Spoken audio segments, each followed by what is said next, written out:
Sony bought us because Marvel didn't want to re-up the contract. I'm Mike, alongside with Dan. Also Dan. And Vincent. You know how I said it's laggy? I think we're like half a minute in already. I don't understand this. the timer says 22 seconds for me. Oh, it just got to 22 for me. Okay, mine's ahead. I don't. Oh well, technology's great. So, if you love Spider-Man, yeah, he ain't coming back. So, any Hall segments this week? Ugh. Dan, do you want to do your actual haul first? Because mine is technically not a haul. Yeah, sure. So just real quick, I talked about it with you guys over chats and stuff, but I picked up Why the Last Man, book 1. I'm not sure how many issues this collects. I think it's like the first 10 issues or something. But yeah, super pumped to read this. Brian came on, so lit. And just like Junior Dan posted a few weeks ago, also picked up the Amazing Spider-Man Omnibus Volume 1 in shrink wrap, and this is an amazing book. Just looking at it, holding it in my hand, it's awesome. So all I'm waiting for now is the Volume 3 reprint, and I'll have all 4. So, and then you can also, we're mentioning reprints. I can't wait for them to reboot Spider-Man so you can watch Uncle Ben die again while you're reading that book. Oh, for sure. I'm sure we'll see it again because fucking Sony needs to put it in there.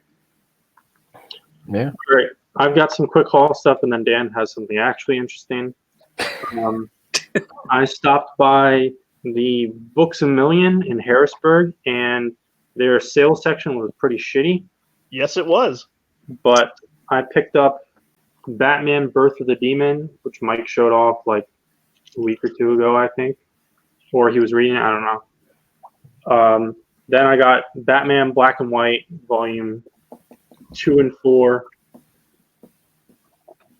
And 2 volumes of Carl Kiesel's Harley Quinn run with Terry Dodson and others.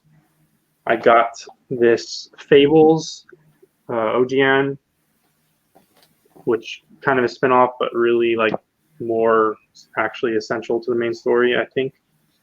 Then I got this Defenders Ashes to Ashes Epic collection. So I think I have all the released Defenders Epics. And there's one coming out relatively soon, and then that'll basically be the entire Dave Mateus / Peter Gillis / New Defenders era. And then, Marvel, if you'd like to ever reprint actual Defenders in a color affordable format, that would be great. And then I got Jason Aaron Weird World. And finally, X-Men Classic Complete Collection Volume 1. This is kind of, I said Books A Million, it's a mix of that and some belated kind of birthday gifts to myself.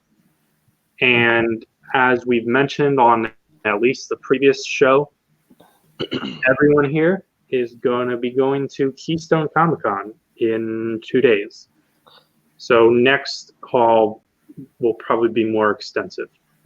And thankfully, I'm pretty sure we also have a shitload of books to talk about next week too. So yeah, we might just not do a haul segment that week. Well, we could do 2 videos or something. I don't know. We'll figure it out. Maybe we should. Oh, a bonus episode. Ooh. But the bonus episode is when we actually talk about the comics. Well, of course. All right, I guess it's time for the continuing shenanigans of me learning how to make a book. I believe I showed this off, I think last time I was on the show. This is the Will Payton Starman bind that I'm doing. And as you can see, I've progressed from just having everything sewn together to, I believe bookmakers call this a block. And it's pretty much done. It's got the end papers tipped on. Got muslin, whatever that does. These ribbon things are still here. This is just computer paper. Every tutorial I looked at just said, oh, and then you put the paper on the spine, and it never really said what paper. So I made an assumption. And then beyond that, I started the next book, which is also in the same condition. but looks slightly better in my opinion. And I think part of that is because the issues were just in better condition. And this one is Green Lantern Mosaic. That is pretty cool. That's a book I have. In fact, vamp for a second, and I'm gonna go get mine just because. Yeah, no problem. Going forward, I'm still waiting on one.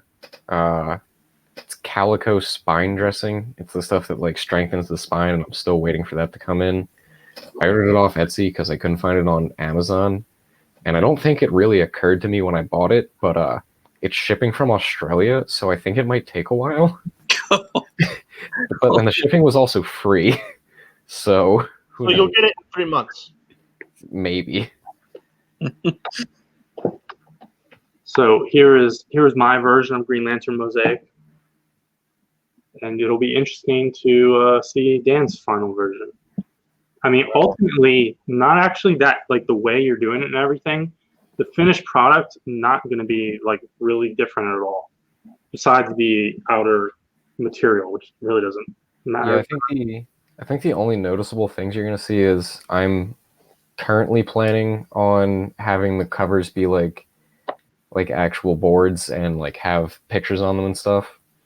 And I didn't like trim the issues or whatever just because I don't have time for that or the correct equipment to do it. Oh yeah, so I guess they actually will be different in a few ways. Like a little, but it's the same stuff. So Matter of fact, Dan, afterwards, I'm gonna send you something. all right. I got a dust jacket kind of made for this, but just never printed it and stuff. But it exists. Okay. I could show you that if you want to use that as an inspiration or a base, or just take it.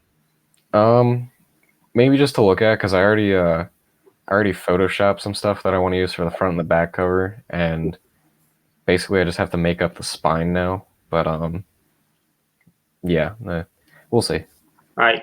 You guys are done doing your DMs. We can talk about the books. That's not how you slide into those, Mike.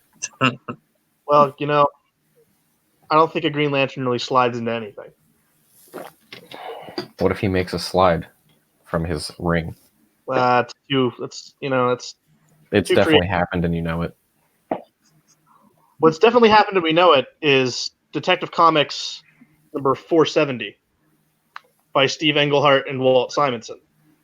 Just want to quickly note the logo for Detective Comics at this point is like one of my least favorite logos ever, where it's like Batman's head and the cape like extends out, and then like it's just a very boring font choice inside. As Batman battles Dr. Phosphorus in this issue. We open up with kind of a crack thief trying to break into some records, and Batman just like shows up and stops him. And which he then continues the chase for this man around the corner. And then he's issued a subpoena, which takes him to go see Commissioner Gordon and Alfred, who are just like in a hospital. A lot of this hinges on what has been happening in Englehart's run on Detective. So on those elements, like pre-Marshall Rogers, that I'm a little fuzzy on, because this issue ends with saying that it's the return of Hugo Strange, and also, at least from the way I read it, Bruce Wayne meets Silver St. Cloud in person for the first time. So I think from the elements, like where I've read this run, this is before that. So Vince can correct me on that in 20 seconds. But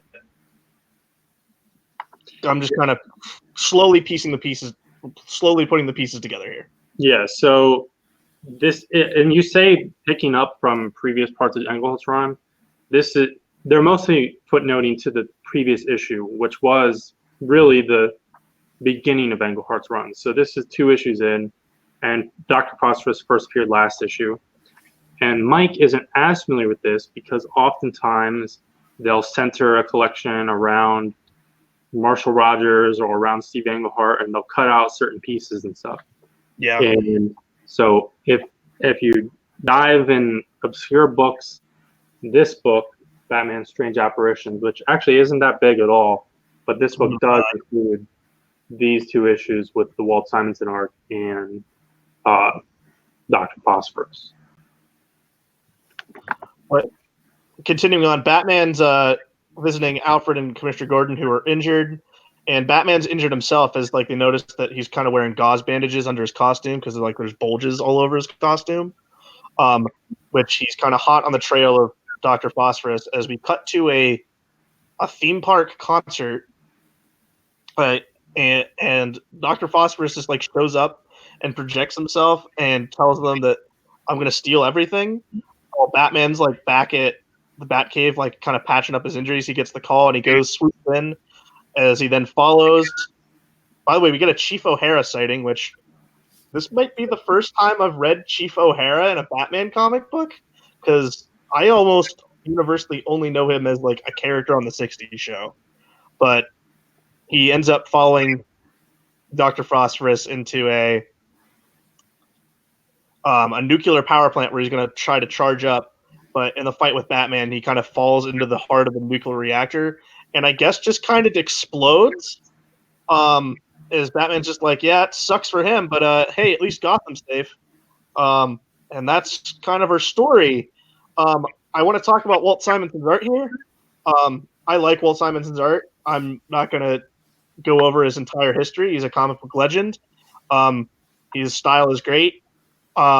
This has to be really early Walt because I was not impressed with it here. Like proportions are off everywhere. It's just like stiff. It looks rushed. I don't know if it was added as a fill-in on this, but and it looks like even like his Batman face is not like the standard Walt Simonson face that I've kind of come to know to. It looks like he's trying to like pull off an Aparo face.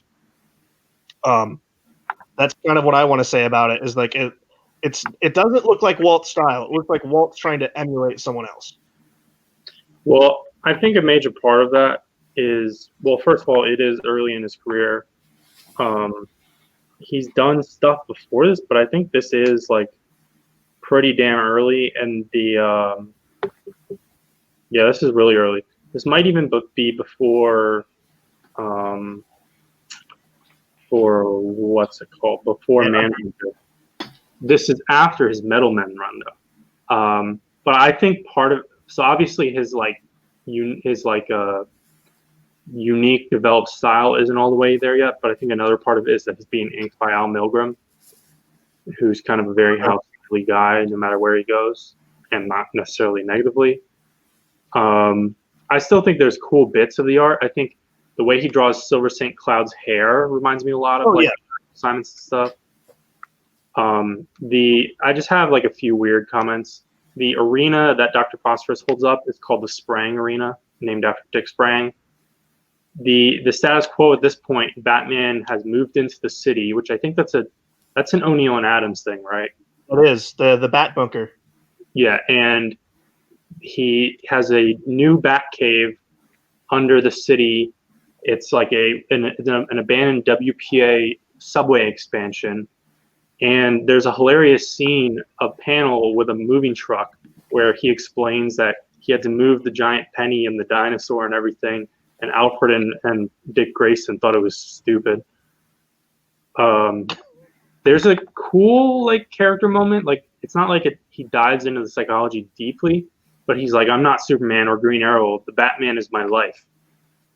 And Chief O'Hara here, he's like a pretty obscure character. He does appear a bit in the Bronze Age, but a deep cut or something people may not connect, he appears in Dark Victory and is the first casualty of the murderer in Dark Victory, which ends up being one of the... Oh, that is right. But I think he might be credited as Inspector O'Hara in that book.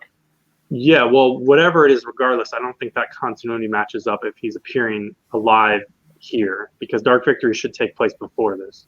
I mean, there could be multiple cops in Gotham City with the name O'Hara. Yeah.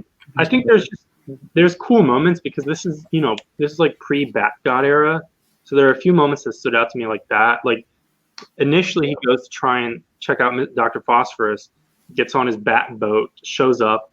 There's like a shitload of goons there, and he's like, "Well, there's a lot more goons than I expected. Good night," and then just turns around and leaves to come back later when there's not guards there. This is the first appearance of Silver State Cloud. She gets in a few lines. She gets a tiny bit of like basic characterization. And again, Phosphorus, it's like sort of anticlimactic, but I liked the very short fight where they basically just trade like drop kicks on each other. Yeah, as they're all swinging around a giant nuclear power plant. It's kind of funny. And then Phosphorus, I don't think he's really.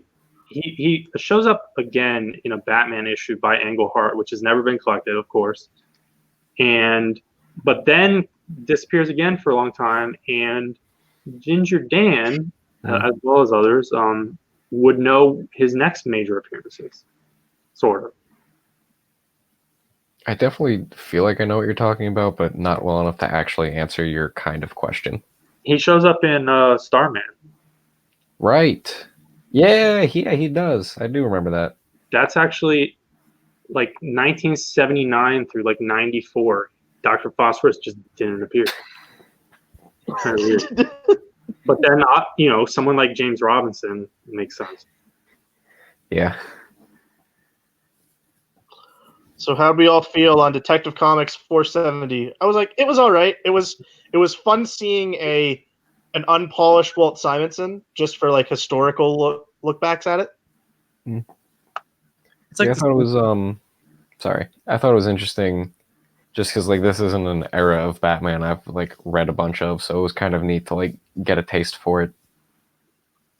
Yeah, I get the same vibe. Like a lot of the Detective Comics issues, I just feel like are somewhat evergreen. You can kind of pick them up and just, find out what the story is and go from there. They're not too tough to jump into, but yeah, this is pretty solid. Yeah, I love this. And then the next issue tease says the return of Hugo Strange, which is a complicated sentence because it's technically the return because a character that is retroactively like known as Hugo Strange, and I think is actually called Hugo Strange back then, but he first appears in like the 40s. Yeah. And then doesn't appear at all, and then he's brought back here. And so like people argue like what's the first appearance of Hugo Strange? A lot of places put it. The whole thing that trips people up is I think he dies in that first appearance in the 40s. Yeah. But that should be possibly Earth 2. So Right. Yeah, I actually really enjoyed this. So that's our retro book. Next one to be revealed. And moving on to the current books. All right, so moving into Criminal, Volume 3, Number 7, as listed on the banner there. So continuing with this storyline, we picked off from the last issue with, I forget what his name is. Is it Teague Lawless? Is that his name? Teague's the dad, Ricky's the son. Yeah, so the last issue we had Teague getting a phone call about his son and talking to the woman he was with about how he had to go see his son or whatever. So we pick up with Rick Lawless sitting with all his friends down in his one friend's basement playing D&D. And this feels like straight out of Stranger Things. Like even down to like where the staircase is positioned, the way that the basement looks, it's weird. Anyway, so they're playing D&D. Rick's being a dick because he's like, he basically wants to end the game and get out of there. And his Wants friend to kill and pillage everything. What'd you say? He just wants to kill and pillage everything. Yeah, but his exactly. character is chaotic neutral. It makes sense. Yeah. Is a thing that he says. And everyone's like, I'm getting out of here. You are an asshole. You just want to see the world burn. So anyway, we cut out to that, and then Teague introduces Rick to his, chick that he's with. I forget what her name is. Is it Jane? That's right. She calls herself Jane. Don't really know if that's her real name. But yeah, so Rick is still trying to process this whole thing. There's some really awkward conversations going on. Like she asked him if he's like a punker and all that stuff, and then they walk off. Rick's kind of feeling sad. Him and his friend kind of pickpocket, break into a car and take some money out to go have these homeless people buy them alcohol.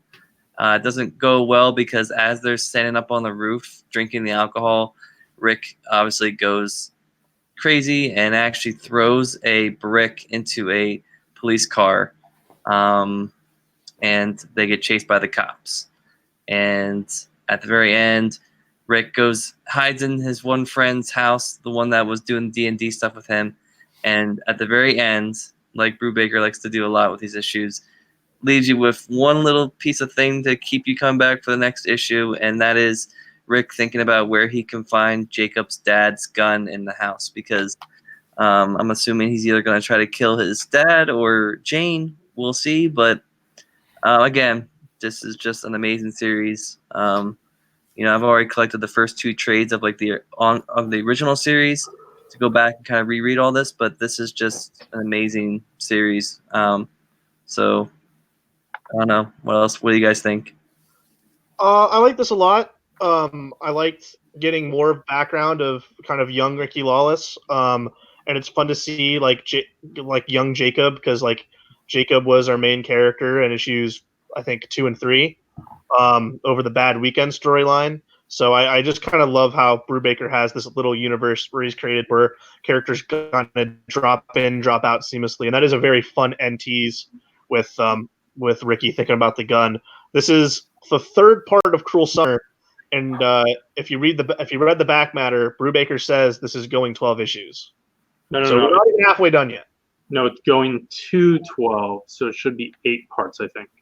Okay, yeah, that's right. Which is still a long arc. Yeah. For a crime book and everything. This is 10 out of 10.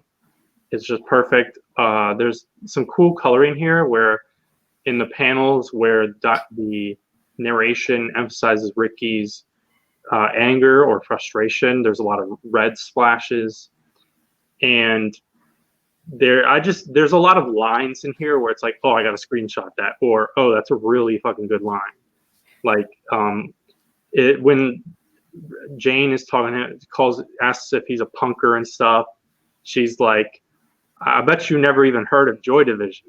And then when she first meets him, she says, nice to meet you. Your dad's told me absolutely nothing about you. Yeah. and Ricky, he says, fuck having rules for how to break the law. And then there's a great panel where Dan talked about the confrontation with the cops, where he just yells from the top of a rooftop, fuck off, pigs, suck my dick. I love hearing Vince say those lines. It's just like, it actually works better if you read Ricky Lawless as just Vince, and it makes a lot more sense. It's like, I don't know, every issue of this series is perfect so far. Yeah. Yep. All right. Pretty Violent number 1. By the way, it's Pretty Violent with a ... with lots of swears is your little subtitle on that, which I think is kind of funny. But this is created and drawn by Derek Hunter and written by Derek Hunter and Jason Young. I believe this is at least in part the team that is responsible for I Hate Fairyland. And this is very much in that wheelhouse. We have a young girl superhero named Gamma Ray who is trying to cement herself as a new hero in this city, and she kind of just fucks everything up. Like, she ends up trying to save a guy at the beginning of this, and from like a giant monster, and it turns out the giant monster is another superhero, and in doing that, she just like flat out kills her. And kind of everyone she saves like is either getting thrown on fire, their intestines are getting ripped out due to like these horrible accidents, and it's like it's funny in that kind of peril. It's just like you have these cartoon characters and like this overly comical amount of gore that like transpires from them. And she's kind of like walking across the city is like everyone hates her now. And she tries one more time to save the day from a giant fire magma monster. And what she ends up doing is taking a kind of like a cell tower and jabbing it with it, which just makes it spurt magma everywhere and just like kills an entire city block. So there she crawls back down to underneath the town that she's in, where the secret villain's hideout is. And they're asking her, you only didn't even make it through the day. So she's like, I believe she's like the daughter of one of the one of the villains, and she's trying to be a hero, and I thought that was pretty funny. We have a sub's tale with one of the villains in a time crisis where he's visited by a future version of Gamma Ray, and like the kind of classic time travel scenario of like, no, we got to go back and save the future, and he thinks it's a prank, so he just ends up killing the future versions of them. And then when he goes back to their hideout and sees Gamma Ray just sitting there, she's like, I've been here like 15 hours, like all day, like I didn't leave at all. And he just walks back and he goes, oh, that's definitely not good. Um, so this was fun. I'm probably not sticking with it, just because I don't think it was totally my thing. I just wanted to. I know I've heard good things about I Hate Fairyland, and I just kind of wanted to delve into what it was all about. And while fun and energetic, not totally my thing. There's something I want to continue on with. It was a fun, like, kind of one-off for me, but still positives all around. Maybe I'll pick it back up and trade. Speaking of things we are not sticking with, this is Savage Dragon number 245. So I'm dropping this book because I'm 240 issues behind on tons of character development and status quo tips and everything. And I do like the concept of this. I like this series, at least in concept. So I'm going to start from the beginning eventually. But to quickly go over here and things worth noting, there's a Warriors and Raptors scene, like just straight up recounting, the NBA Finals from this year. There is a mostly off-panel sex scene early on. There's another scene that almost leads to sex where a woman walks naked into the shower with Malcolm Dragon. That woman is not his wife, so he's like, "Hey, you're not my wife, even though we used to have threesomes. If she's not here, you can't have sex with me." And then the issue ends with discussion of sex.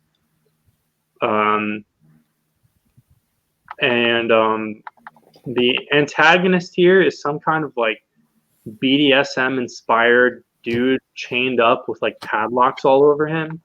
And there's a double page splash of him fighting some San Francisco superhero who has like the Golden Gate Bridge as a logo and like a rainbow cape.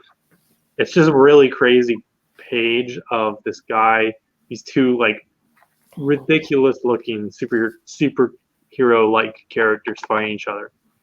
And I don't know, that's about it. And most of what I commented on, besides Larson's weird obsession with sex and some topical references, the reason to read this book, if you're jumping to 440 issues in, is the art is really, really fucking awesome.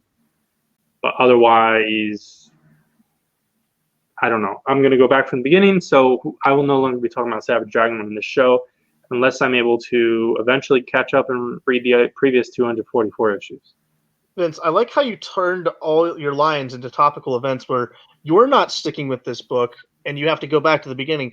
Just how like Marvel isn't sticking with Spider-Man and Sony has to go back to the beginning. Yeah. Into DC realm. By the way, I'm loving how the banner is covering Dan's face. That's fine. It's I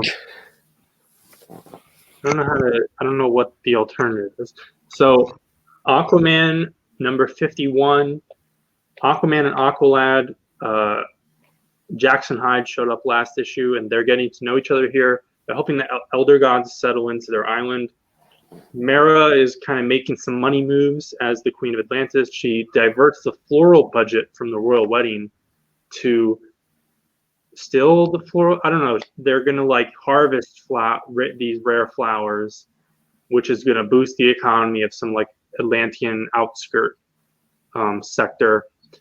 Arthur gets to talk to dolphins, which is nice to see. And Jackson makes a rainbow with his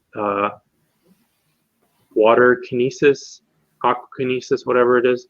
Hydro. Yeah, hydrokinesis. And Jackson basically forces himself in as Arthur's sidekick, but he uses the word assistant because sidekick and ward, those are problematic words.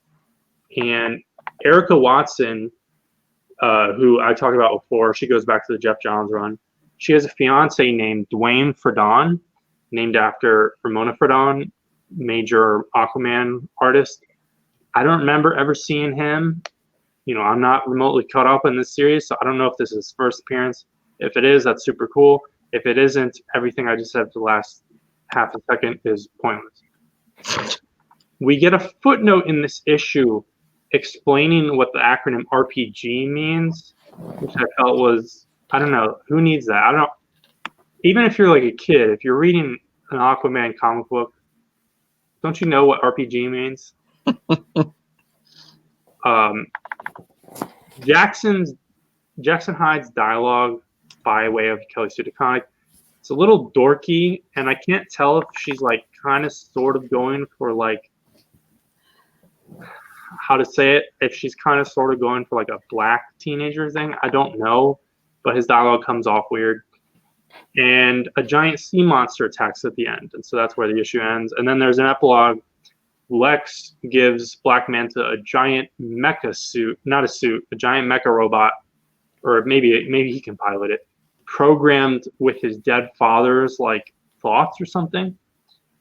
And the cover of this issue, this is a recurring theme from DC Comics recently. The cover of this has that mech punching at Aquaman in the water. That doesn't remotely happen here. Black Manta and Aquaman still have not come face to face remotely in this series. Well, in this run. And I don't know what the deal is. Maybe like every cover at DC is an issue ahead, or they just, I don't know. But yeah, maybe they just lost like a month's worth of, like a single week's worth of covers one time, and they just didn't really want to tell anyone. Overall here, I'm sticking with this title. It's kind of fun. I like Aquaman, obviously. The art on this issue was pretty inconsistent, especially on some close-up shots of Jackson's face and some of Mara. There's like weird shots where it looks like they have like very thin, gangly faces. It's kind of weird, but it's kind of cool. It's a good series, sort of. All right, spoilers for Batman 77 because everyone has to freak out whenever a Batman Tom King issue comes out. Oh my God, Alfred's dead, everybody. We'll get into it later. Batman number 77. Mikhail Janin and Tony S. Daniel on art here. Mikhail Janin drawing the Damian Rain Robin segments, and Tony Daniel handling the Bruce and Selena moments. Which should really be flipped, in my subjective opinion.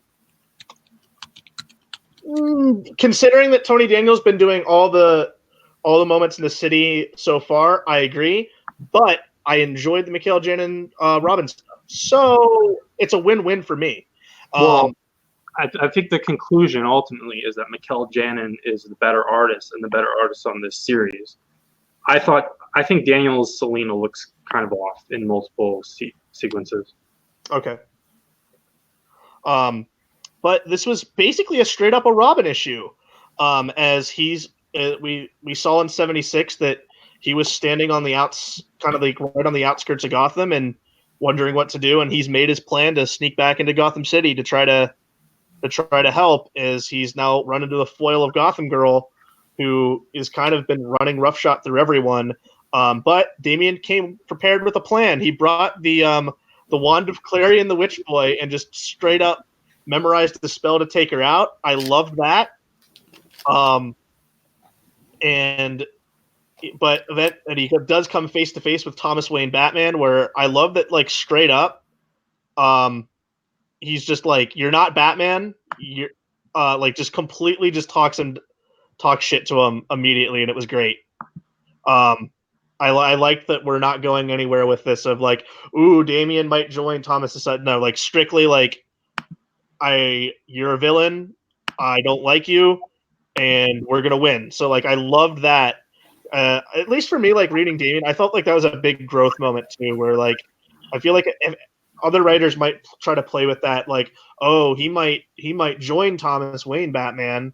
Because maybe he views his father as weak, but no, he like just straight up sucker punches Thomas Wayne. That was great. Meanwhile, Bruce is coming to his senses in Paris with Selena.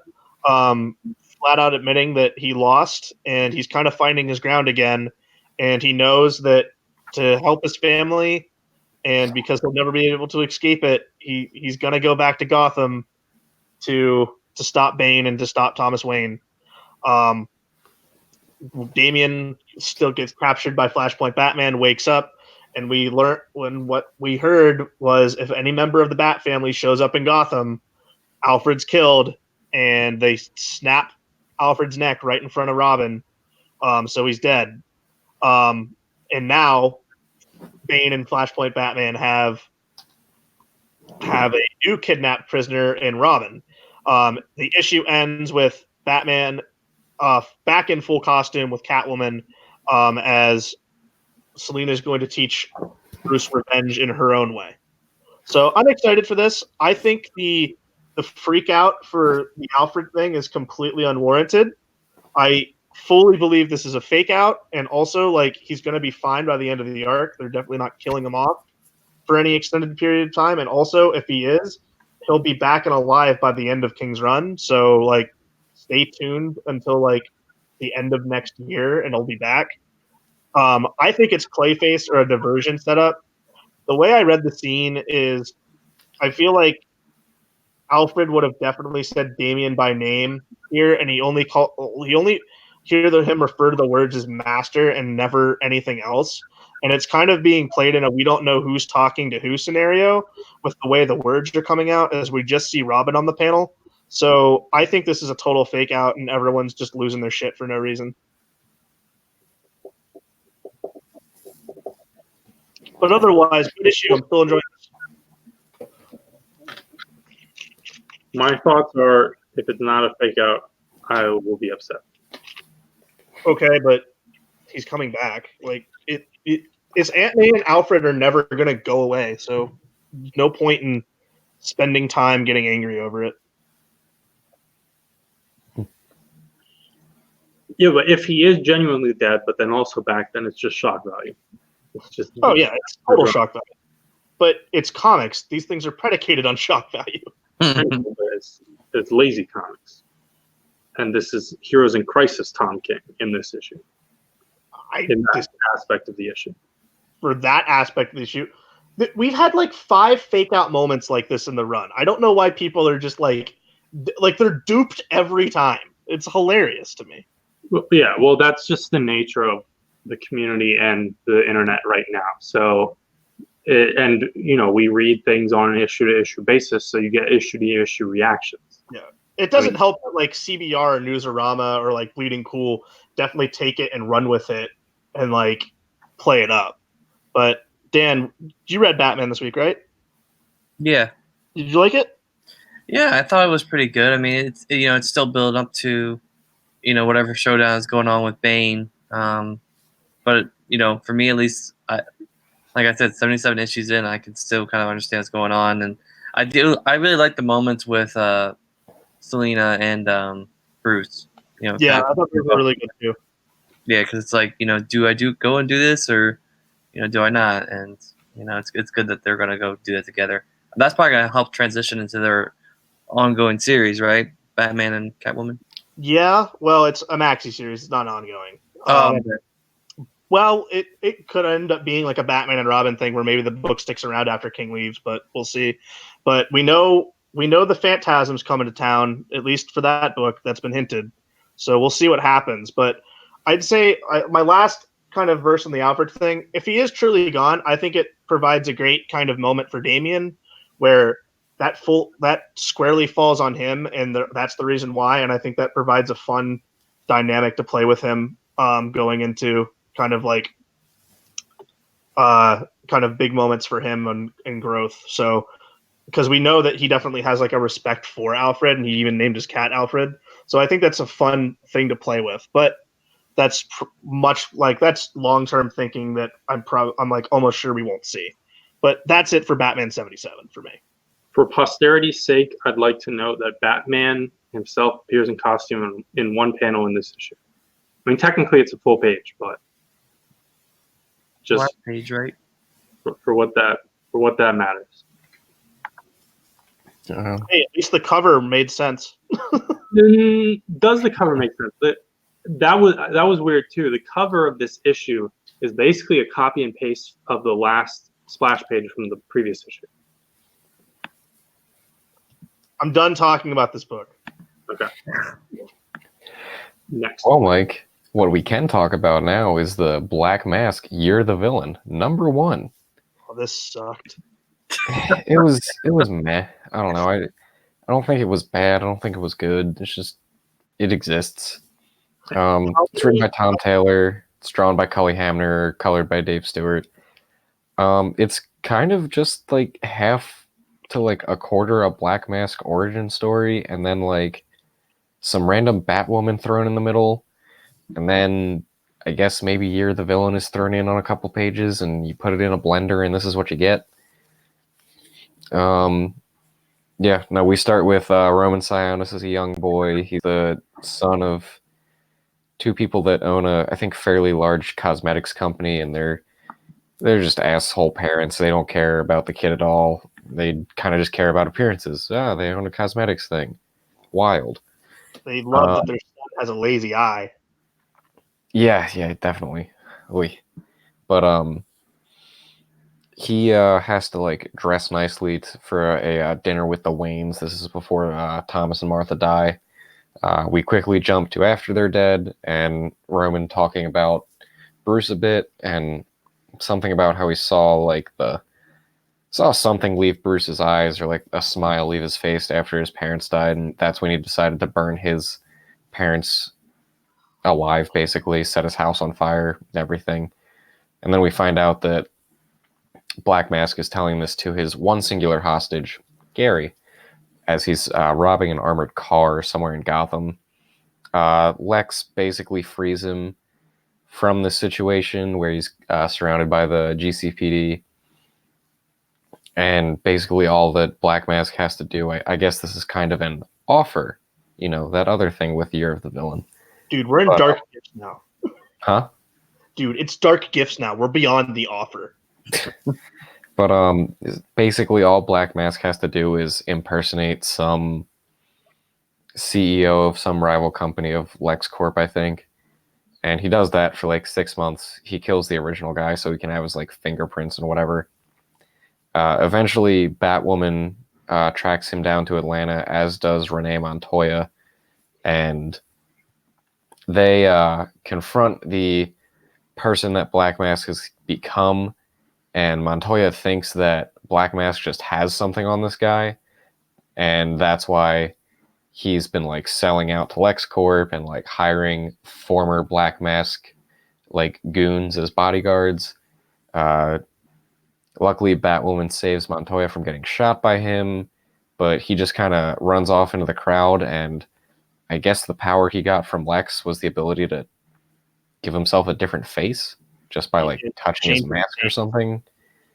It's something weird like that, and he just moves on to become some other CEO in Australia, and there's a bit of like Tom Taylor tries to do some like circularity or like parallel the beginning at the end, but like it's not quite there. And like I said, this issue is just like it falls pretty flat. Like it exists. It's one way to describe it.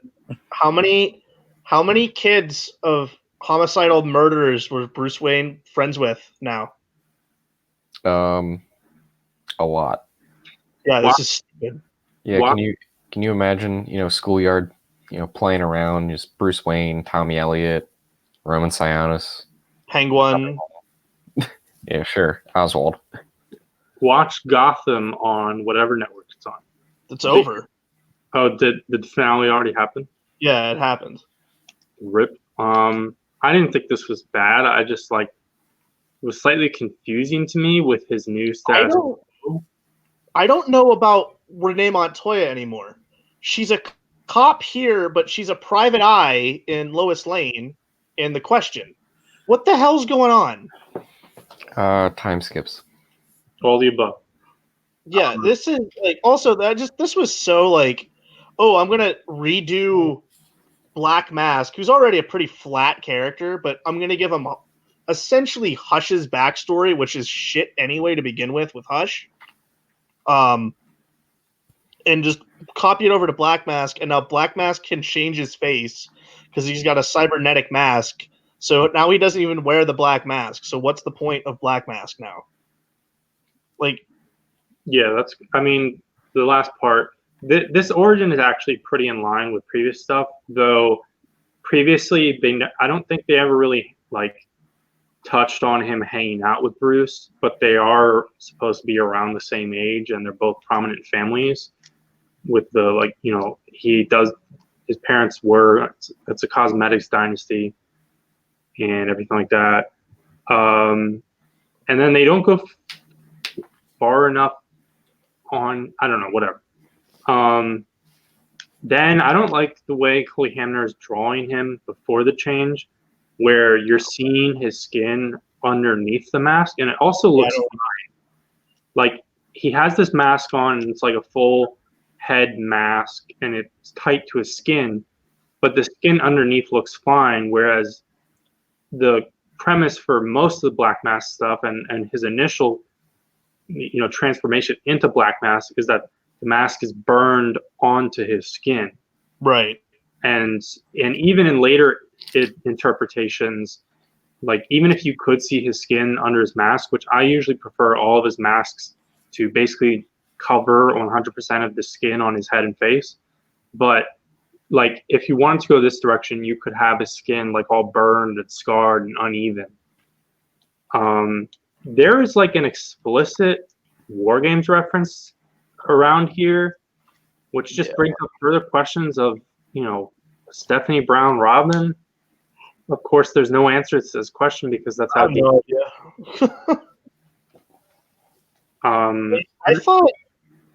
I thought Batwoman was with Maggie Sawyer. Did she have a romantic history with Montoya as well that I completely missed?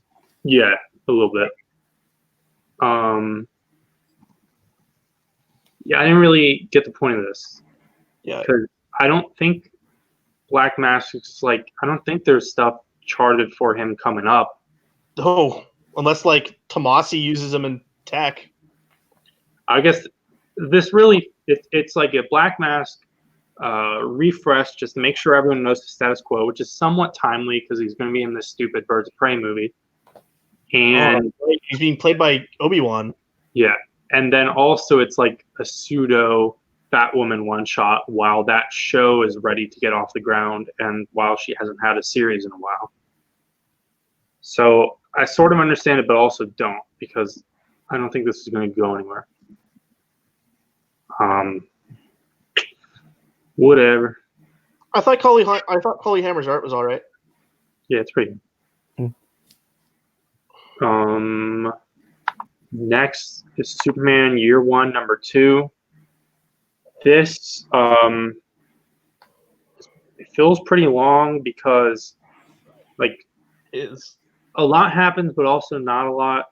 And Frank Miller is very wordy in this issue, and a lot of times he's not saying much. There's lots of repetition and just stuff that isn't saying anything. So Clark is in the Navy now. There's a quick joke about how they use 3 razor blades to cut his hair, and you just excuse that as, he's not fully grown yet, so they can cut his hair, stuff like that. It's a fun scene to see. The training obviously is easy peasy for him, and where things really get interesting, and where this is an out of continuity Black Label book, is that he has perfect aim with a gun, and obviously recoil doesn't affect him or anything. So he gets really good with guns. He potentially goes into sniping, but then gets transferred into a more exclusive training camp. No sweat there either. He seems to see mermaids in the distance, and his commanding officer, who we later learn is Captain Jacob Kurtzberg, potentially Jakob Kurtzberg, which is Jack Kirby's real name, and there's like not really like any reference or parallels beyond just the name. It's kind of weird. But the captain seems to know that mermaids exist in the distance, and Clark, we see him stop a sexual assault, which is like, and starts a bar fight, and that's like the only like kind of interacting and being heroic around civilians in this whole issue. he goes to see the mermaids, and it's Lori Lemaris, who is looking pretty off model. She's Yeah. more like mythological, like slightly creepy mermaid style, which is weird because then we see like more normal looking mermaids. Atlantis is all fucked up, so Clark helps him out for a little bit, and Lori basically like immediately falls in love with him and like straight up like wants his seed essentially. But he has to go back to shore, and he goes on a spec ops mission and kills a bunch of terrorists by quick one-shotting them, shooting them in the head. And again, you wouldn't see that in a main continuity Superman book, for the better. But there's one terrorist left, pulls a pin on a grenade, and Clark just like cups his hands over the grenade and then like hugs the guy, waiting for the grenade to explode, and it just explodes. Everyone's fine. That's actually a kind of cool scene. More training. Then he's back underwater to get it on with Lori, and he puts on his best suit to meet her father, Poseidon. And this is the first time we see him in the actual costume, I believe, right? Did we see him? It's the first time we see it. Yeah. And the rest of this issue, for like 20 plus pages, he's underwater and speaking telepathically and breathing underwater somehow, I guess, as well, or not breathing.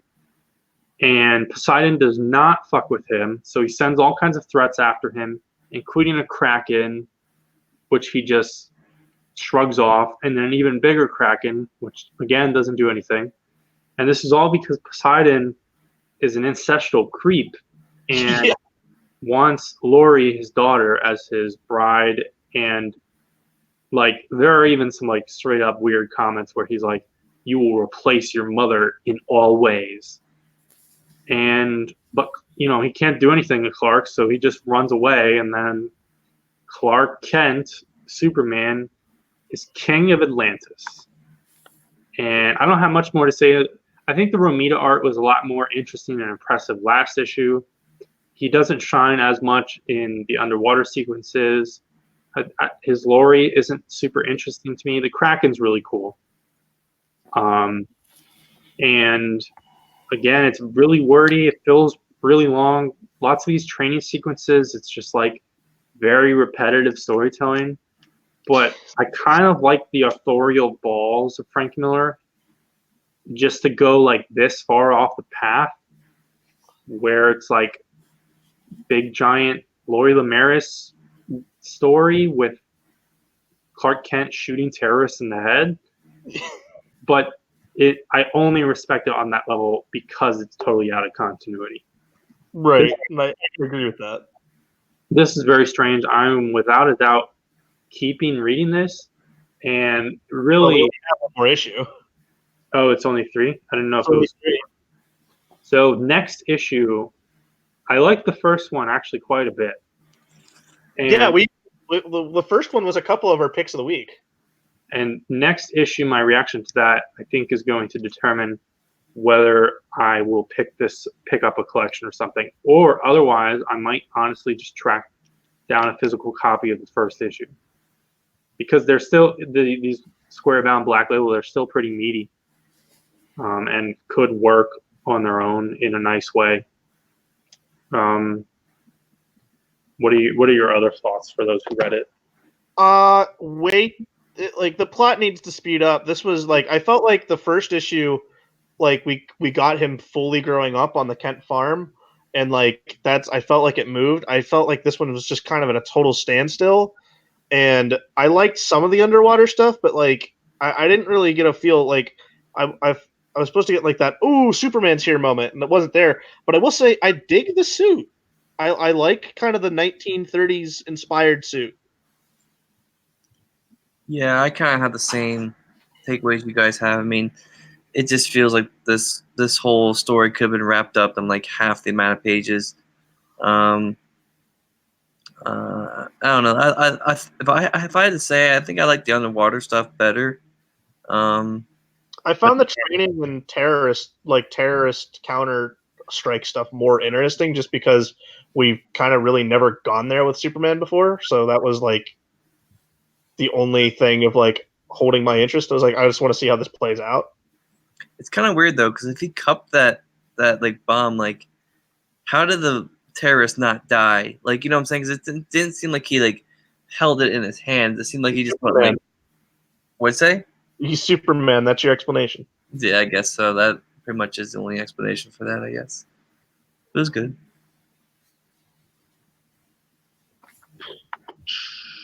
All right. Could we talk? I guess could we say that this is the best thing Miller's written in a while? Maybe. By default. Yeah. Anyway, on to the better Superman book. We have Superman's pal, Jimmy Olsen, number 2. So we're kind of picking up where we left off, kind of not picking up where we left off on the first issue. But if nothing else, we start off continuing with the story of Joachim Olsen, Jimmy's great something or another relative. Last issue, he got whacked in the head with a shovel and fell down a waterfall. This issue, he goes into a bar, slaps down a chunk of gold, and says that he's rich. This is the story of Joachim so far. We move then into the present, where Jimmy is at his brother Julian's place, and it's really funny to me, but Jimmy uses his Pulitzer to open a bottle of root beer. It's a coin, man. Yeah, it's a coin, because Julian's asking what a Pulitzer is. Is it a certificate, trophy, gift card? It's a coin that Jimmy throws and his brother doesn't bother to pick up. But Julian is not happy with Jimmy, mostly because of the events from last issue where he dropped from space, became a turtle, and destroyed a monument in Metropolis that Jimmy's brother was trying to preserve. Jimmy kind of gets, or not Jimmy, Julian gets a little rough and shoves Jimmy onto a scale model, like model city of Metropolis, which I think is kind of like an interesting like parallel and mirror, and like seems like a weird thing to do if you're kind of pissed at him for doing that on a normal scale, but you know. Jimmy also tells the story of how he got the Pulitzer. Apparently it's his only story somehow, but it's a picture of Lex Luthor when he was in handcuffs and like kind of going like that, I think, to the camera. Jimmy forgot to tie his shoes and tripped, and that's basically the story. I think Lex is also spitting at Jimmy, because the headline is like Lex Lugie or something like that. Oh, it could be. I might have missed that. But either way, Jimmy has a Pulitzer. It's very handy. Good for root beers. And from here, we go into what is honestly one of, I think, the best sequences I've read in a while. It's just amazing. It's beautiful. It's Jimmy and Superman just chilling up on the roof of the Daily Planet. Jimmy's recording for his wacky web show or whatever. But it's just Superman showing off all of his unknown superpowers, like how he can make his thumb do this kind of deal, or how he can hold and then do some magic and make a ball disappear. And then he goes off to save a cat, comes back, he's playing with the cat. He says he can convince anyone to buy me a hot dog pretty much whenever he wants, which I think is probably Superman's most impressive skill. I mean, I would buy Superman a hot dog. Though we've also seen, not the buying thing, but we've seen jokes about Spider-Man having like relationships with hot dog vendors where they'll give him a dog whenever he wants one. Mm-hmm. Just funny parallel. Yep. Clark does some more magic with cards, but never gets the right card. In a really funny panel, he's wearing a wig, and he says, "Not only do I look amazing with wigs, if I wear glasses, no one recognizes me." And I think that's just, it's another like nice cheeky like in your face, haha, thing with like Superman and Clark, and it's just funny. Around this point, Clark has to go save someone or something, and Jimmy tells him like, "Oh, go, don't worry about me."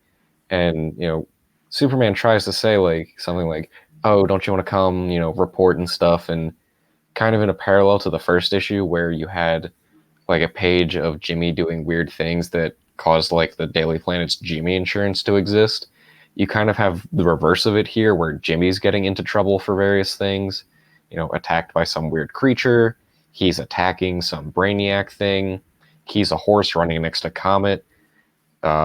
He's fighting a Lexbot as he falls from Earth, and a literal mirror to the last issue, he's a mummy and people are normal behind him. And then there's some other stuff, him showering in pink kryptonite with... He's wearing a towel in the shower, which I didn't notice the first time, and that's really weird. Like, that might be the weirdest thing on that, and not that he's showering with pink kryptonite or that Superman's looking in at him.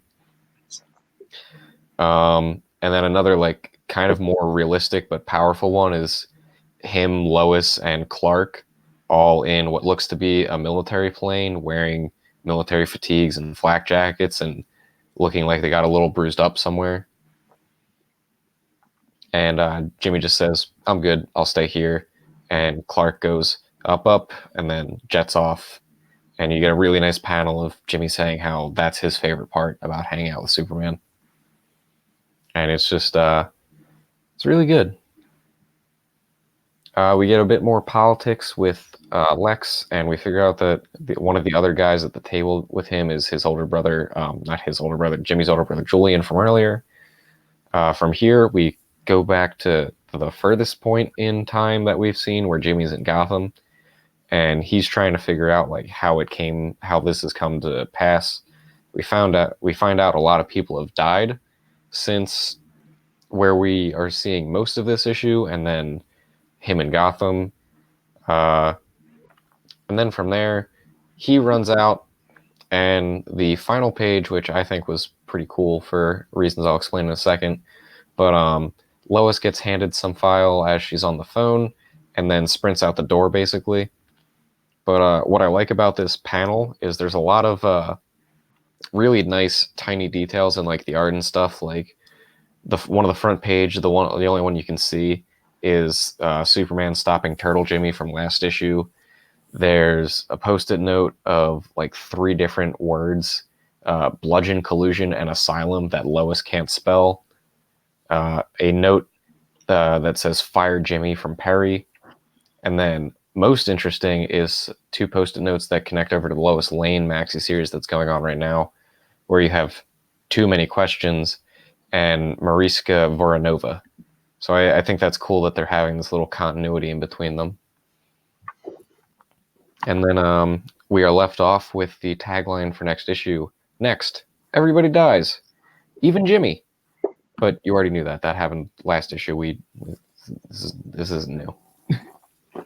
But yeah, this was a fantastic issue. This series is continuously exceeding my expectations and just being everything I want out of it. Yeah, this is a fantastic series. I think this might be my pick of the week. But the nerd in me says no. My very, very snarky comment is that in the montage of Jimmy flashbacks, every single panel of those is better than Tom King's Batman run in its entirety. Oh shit! Hot take. I don't know why he's saying that, because they're not even comparable. But I mean, if he wants to just like say stupid shit to try to get a rise out of me, I mean, it didn't work. Yeah, that's the goal. But like honestly, like yeah, I would love this to be like an ongoing series, and like once they get through this actual plot, like just show us all the ridiculous, like a full issue of just every ridiculous panel that we've seen of Jimmy flashbacks. I want a full issue of Jimmy as a horse racing Comet, but they're talking in horse speak, so we don't understand what they're saying, and we put a decoder at the end of the book, and you got to figure it out for yourself. Is there conversation about how Comet doesn't think his relationship with Supergirl will ever pan out? No, it's just like them talking about what the best grass to eat is. And there's a panel of him like jumping out a window with the giant arm, being chased by other dudes with giant arms and gas masks. Like, what the hell is going on? I want 30 pages on that. And I mean, that the war, like the Warzone one, it's like that could be like, if they expanded that out, that could be like a really, really amazing issue. Notice how this Jimmy Olsen survived his war and didn't get shot in the face within 5 minutes of being in Batman v Superman. Why would you bring that up? Because this series is better. Why would you cause me that pain? Exactly. Why would you remind me? Remember, that character wasn't even named. They just said it was Jimmy Olsen. Yeah, that's why it isn't. He wasn't even Um, Ginger. I love the moment where like Superman like says like I love the moments where I like the best times are like when I just get to hang out with you, and then Mm. like a little bit upset when Jimmy doesn't want to come along to help Superman out. Like he's a little bit bummed about it, which is great. But I also love the fact that Superman, because he has a weakness to magic, is shit at magic tricks. I mean, he made that ball disappear pretty well. Super speed on that one, but like I love that like he just can't do card tricks, and I loop into the fact of he has a weakness to magic. That is good. I didn't even think about that though. But yeah, this was almost my pick of the week if it weren't for the book we're talking about next, which would be Daredevil number 10. And it's solely because of Jorge Fornes and Jordi Belair like being the guest artists on this. Jorge doing the art and then Jordi doing the color. Still Chip Zdarsky. Part 5 of No Devils Only Gods. This issue takes place entirely in a hospital of Cole North checking in on the cop that he's kind of directly responsible for getting beat down, and now he's on life support from the Owl. So that's where the Owl has finally broken Cole North by harming other people in the police department. So he stays away.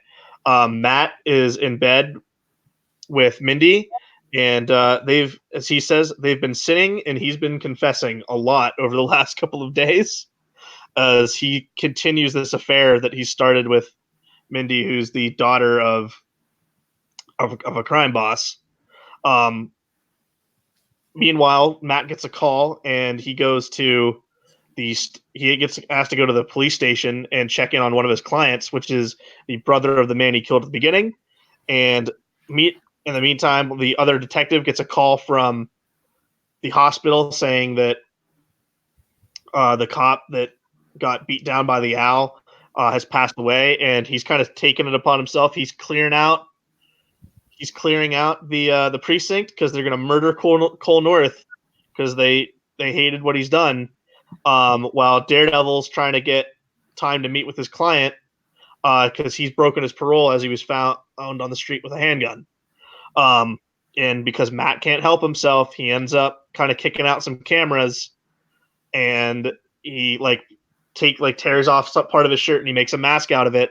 And Daredevil's back, and he's like going around the precinct taking out cops, helping Cole North. All the sequences by Jorge Fornes on this are brilliant. It's so damn good. With all the action of Cole North diving out of the guns and Daredevil running in. And then for Mindy, as she's walking back to her bookstore, she realizes that the entire building's on fire and all the books have been burned by the Owl, as the Owl is making his play to rule the Hell's Kitchen crime empire. And Matt's kind of wrestling with himself, going, "All right, I'm never going to be able to. All right, I clearly can't quit."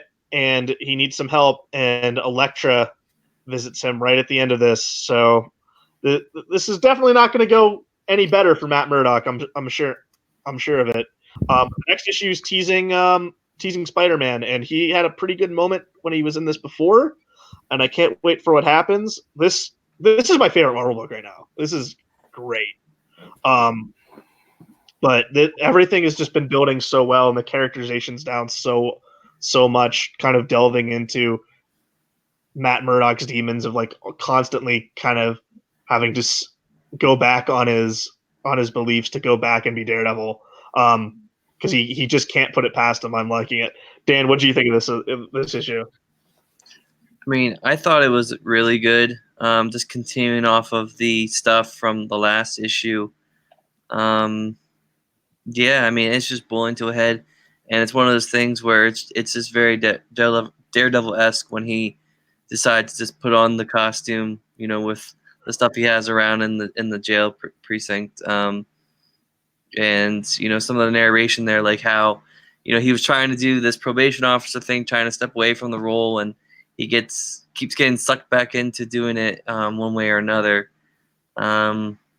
It's a different take on Daredevil that I don't think, at least I haven't read about. So I'm not sure if it's gonna be like back and forth like this throughout the rest of the run.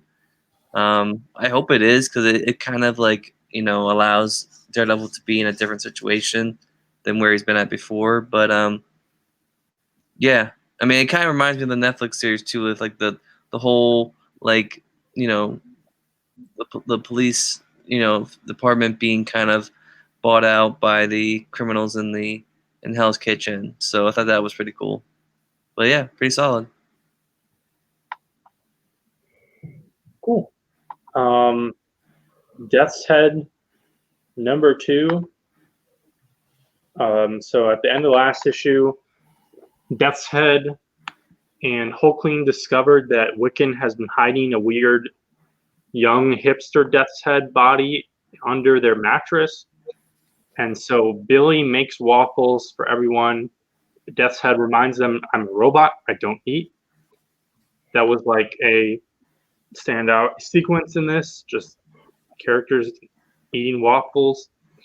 And so Wiccan grabbed Death's Head 5, who he refers to as V, from a Project Pegasus lab because he saw a reality through his powers of a reality where he and Hulkling and various other Young Avengers characters were Avengers again, and Death's Head 5 was an Avenger with them. And Death's Head 5 suddenly wakes up, calls Death's Head Dude, which really pisses him off, so it starts a giant fight. And the fight is eventually ended by Kate Bishop showing up, making this a full-on Young Avengers Death's Head crossover book. And all along the way, Death's Head like sneaks in like little morsels of commentary on humans, like treating him and other robots like objects. And then it connects around to a different theme of like chosen family, where Death's Head realizes, hey, you're a Death's Head, I'm a Death's Head.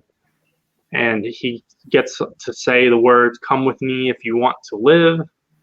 They go back to the lab where V was found. They find a bunch of failed bots. Death's Head, who got his eye pulled out earlier, just steals an eye from one of these bots, which I thought was also a fun little panel. And I don't know, that's basically it. Then in the end, there's like, they're teasing some confrontation with Death's Head creator chick, whatever. I'm dropping this book. The art took a nosedive in consistency in this issue. I really liked it in the last issue. Here, it's all over the place.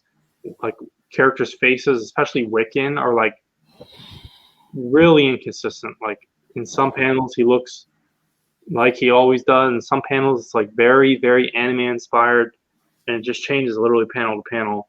And also, this issue leaned a lot more on elements of humor. And I'm like 50-50 or less on the humor. It doesn't really align with me. So that's the last issue of Death's Head I'm going to talk about.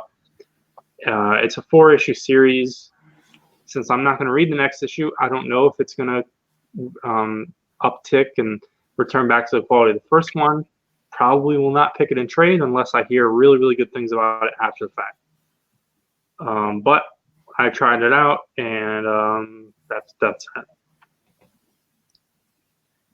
And where did I put this book? Oh, I don't have this book as a banner.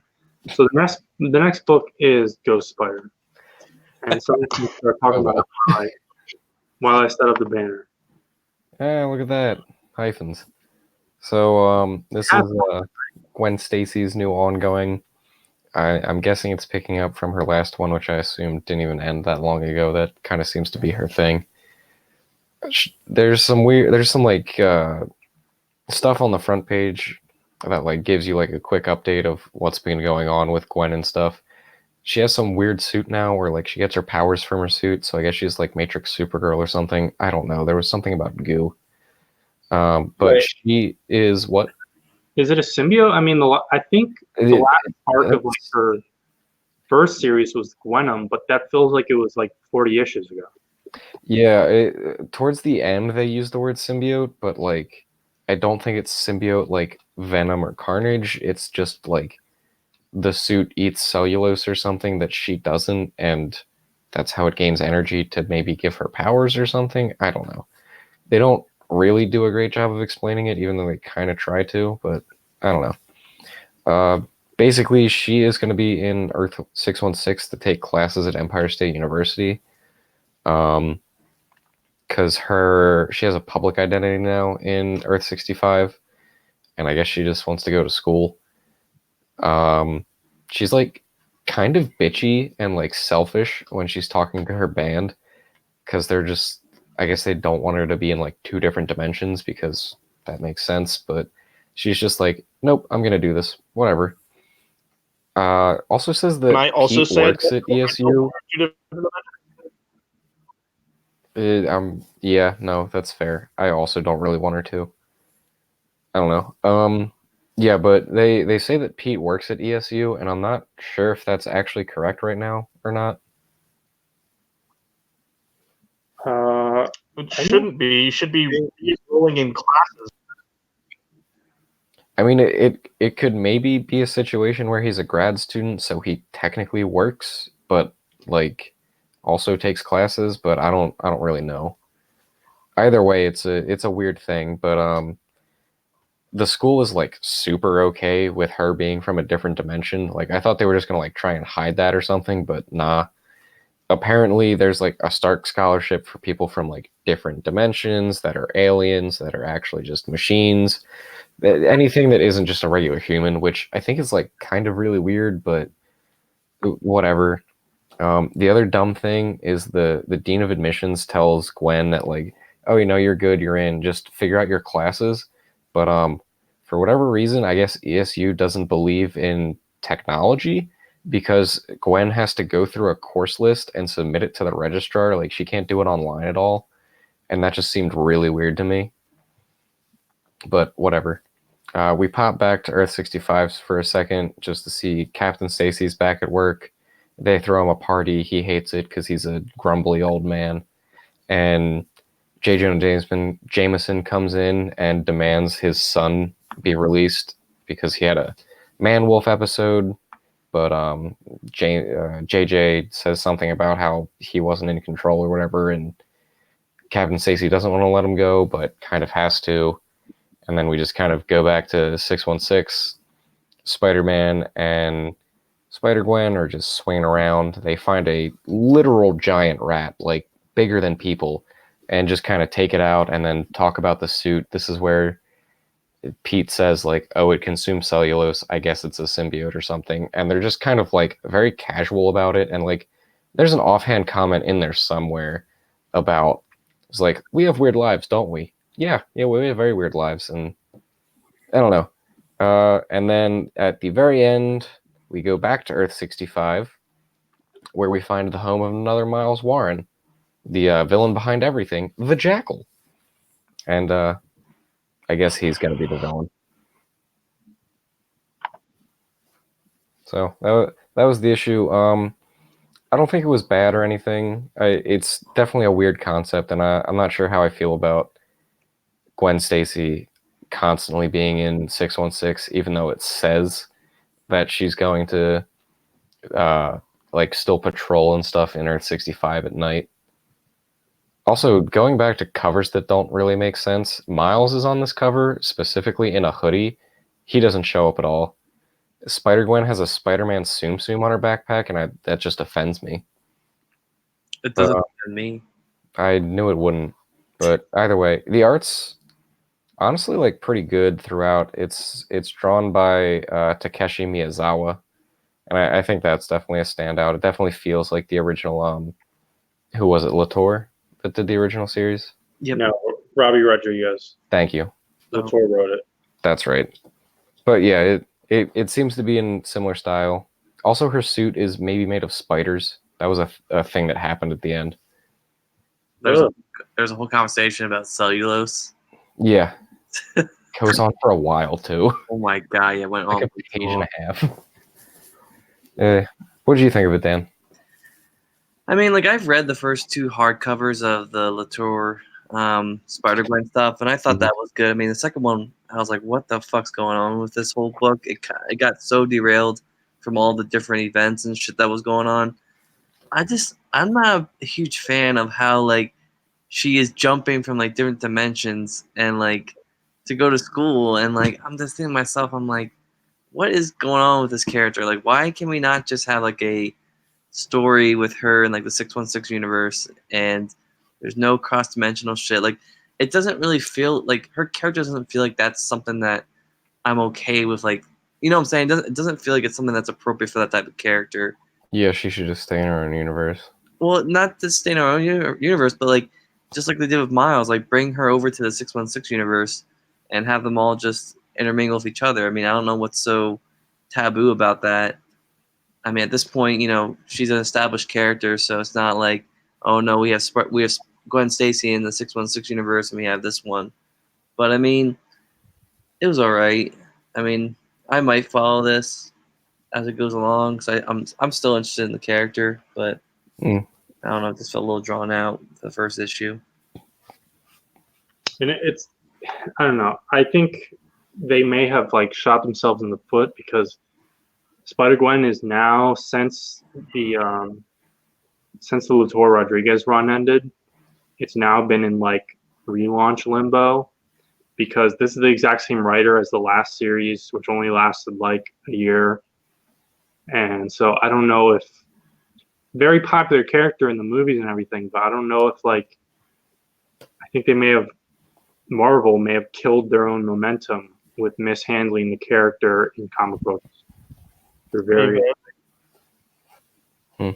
That's what I'm saying. It feels like they don't know what they're like what the status quo is with her. It's like she's living in the Earth 65 universe, but she's going to school and and the fact that everyone in the 616 universe is so okay with her crossing dimensions, like to join school. I'm like, what the fuck? Yeah, like it's just so weird that like the university is just like, oh yeah, this is fine. Like that kind of makes sense. I think it like put yourself in the Marvel universe. Like there's gonna be weird stuff like that. Like I don't know how open people would be about it, but like the fact to me that there's a fucking scholarship for that, like that's really fucking weird. And like that's pretty. I think that's kind of dumb. it really is. Like, and like if you look at like public universities and stuff, like if you're out of state, you have to pay more. So like, do you pay more if you're out of dimension, or are they just like, oh no, you can go here for free? Yeah, that'd be nice. Yeah, to Dan's point, like I think that's ultimately the problem. The challenge with the character is that you could just try and integrate her like Miles, where Gwen Stacy lives in the 616. Technically, she's from a different dimension, but she's just here all the time now, and she's going to stick around. I wouldn't like that at all, but I would understand if Marvel wanted to go that direction, and some fans would be okay with that. But I think Spider-Gwen specifically, since she came out of literally what was intended as a one-off, one-shot, where it's like, look at this very weird alternate reality Spider-Man, that I feel like her identity down even through her aesthetic is tied to the reality that she comes from, and through at least the original art style and everything, her reality was very, very distinct in a similar way to something like Spider-Man Noir, but different from something like Miles Morales or even Mayday, where it's like the Ultimate Universe obviously had all kinds of weird things, but ultimately, pun intended, Miles Morales' world was like just a different version of our Earth. And like, okay, Mark Bagley, Valeria, whoever, Sarah Pacelli, whatever, drew him, but they drew main universe books, and same with Mayday. But like that Latour Rodriguez run was such a specific aesthetic, which was sold as this crazy alternate reality where everything is drastically different with a crazy coloring and everything like that. And so I think her appeal and her character is so tied into her reality and the aesthetic that they don't want to ever remove her entirely from her reality, but she's so popular that they want to stuff her into 616 stuff and crossovers with other characters. And since they won't make a decision, the quality of the books and the consistency and direction suffers. That's Yeah. my kind of little theory. Yeah, no, I think that's pretty Suffering. sound. And at least for me, I think one of the other like interesting things about Spider-Gwen in general is like Earth 65 itself and like how it's different. Like I think it's a neat concept that like the four, biggest love interests in Peter's life in this universe are in a band together. And like Matt Murdock is the kingpin, but he's just like a lawyer. Like it's neat. Like, Frank Castle was like a police captain at some point. Like those to me, like the supporting cast and like the like almost like what ifs basically are the cool part about her. But you can't have that in 616, so I don't know. Let's move on. Let's learn about some history. We're Take gonna have it to read this on Saga of the Clone Saga. 'Cause Uh, Miles showed up. probably. Yeah, Miles Warren showed up, so So, History of the Marvel Universe #2. Basically, I mean, these issues are basically just wiki pages / lists, as we've said. So I don't want to spend a ton of time going through every page because I'm tempted to do so. I'll say that the artwork by Javier Rodriguez, right, is just absolutely stunning. I mean, it's a weird format where there's storytelling, but there's really no storytelling whatsoever. Like there's very, very, very few instances of this panel flows into the next panel in terms of story and like action and passage of time in a like moment to moment sense rather than a history book sense. So it's an interesting book to look at as a comic book, but as just this like history tome, it's fascinating. I'm going to try and point out just a few worthwhile things. Like the first page opens with Destiny and Mystique making out, which of course is one of those things that was always obvious, but even through like the very end of the Claremont run was never like 100% explicit in a main book like Uncanny X-Men. Then some of the things that annoy me in here, so basically this issue is very comprehensive, and the series overall so far literally pulling from everything in proper chronological order. There's some obscure stuff which I thought was really cool to see. In here we have Roger Stern, John Byrne's concept of the Lost Generation, which was like a very, very late 90s thing where there's stuff like the Monster Hunters and things like that. It's basically trying to continually insert some stuff between the Golden Age and Fantastic Four #1. So you have things like Ulysses Bloodstone. The Mystery Men are mentioned here, which honestly, off the top of my head, I wasn't even certain that was canon to the Marvel Universe. There's the 12 here and things like that. The Punisher and the Nom issues are referenced.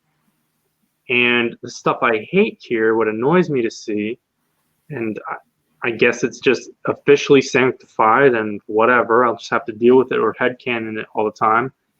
There's all the original sin ramifications, which mostly the only stuff that's referenced here is the concept of the man on the wall, which got passed to Nick Fury and then eventually to Bucky for a period. And then there's the Avengers 1959 stuff, which is a Bendis thing from his Avengers run, where like Nick Fury assembled like Kraven and other characters to be like a proto Avengers in 59, which I really don't like that concept because I just don't like the Avengers not being a thing that, the Wasp made up. Right. Like and literally in those stories, I'm pretty certain. I mean, they talk about Nick Fury calls it the Avengers Initiative, which just like that moment where the Wasp says, "Let's call ourselves the Avengers." Like that is like it's like a very underrated, but when you think about it, like a super like monumental, important moment in Marvel history, and also like to some extent for like many, many years, it's like that was the Wasp's claim to fame. She changed her costume a lot. She named the Avengers, and she got hit by her husband. Well, she also led the team. She was the champion for a while. Yeah, but that's what I'm saying is that's not until the 80s. many years, for like 15, 20 years, Janet Van Dyne arguably lacked a lot of character development. And you could say that for a lot of female characters. I mean, a lot of people will say like Sue Storm wasn't super interesting until John Byrne run and stuff like that. But when you have this Avengers Initiative thing, that totally kills the impact of the Wasps naming the team and just the formation of the team in the first place. Also, it reeks of, well, not really, but it sort of reeks of movie stuff, but not at all. I don't know. Just like Nick Fury being involved in the Avengers. And then the other thing is it like kind of makes a lot of the obscure stuff that's covered in this issue a lot less like unique and important. I mean, you have the Lost Generation, the Monster Hunters, you have the Agents of Atlas and stuff like that. And like, why should we care about any of those when there's this stupid team that's called the Avengers also around that time? And on a similar note, I don't like Hickman's Brotherhood of the Shield with Da Vinci and all that shit. I really don't like that. So far in these two issues, I can't think of anything like crucial that's been skipped, but maybe as we get into next issues and like the actual like modern Marvel stuff, I'm on like guilty pleasure hoping that I'll have some nitpicks to point at where it's like, oh, they skipped Darkhawk, they skipped Danny Ketch or something like that.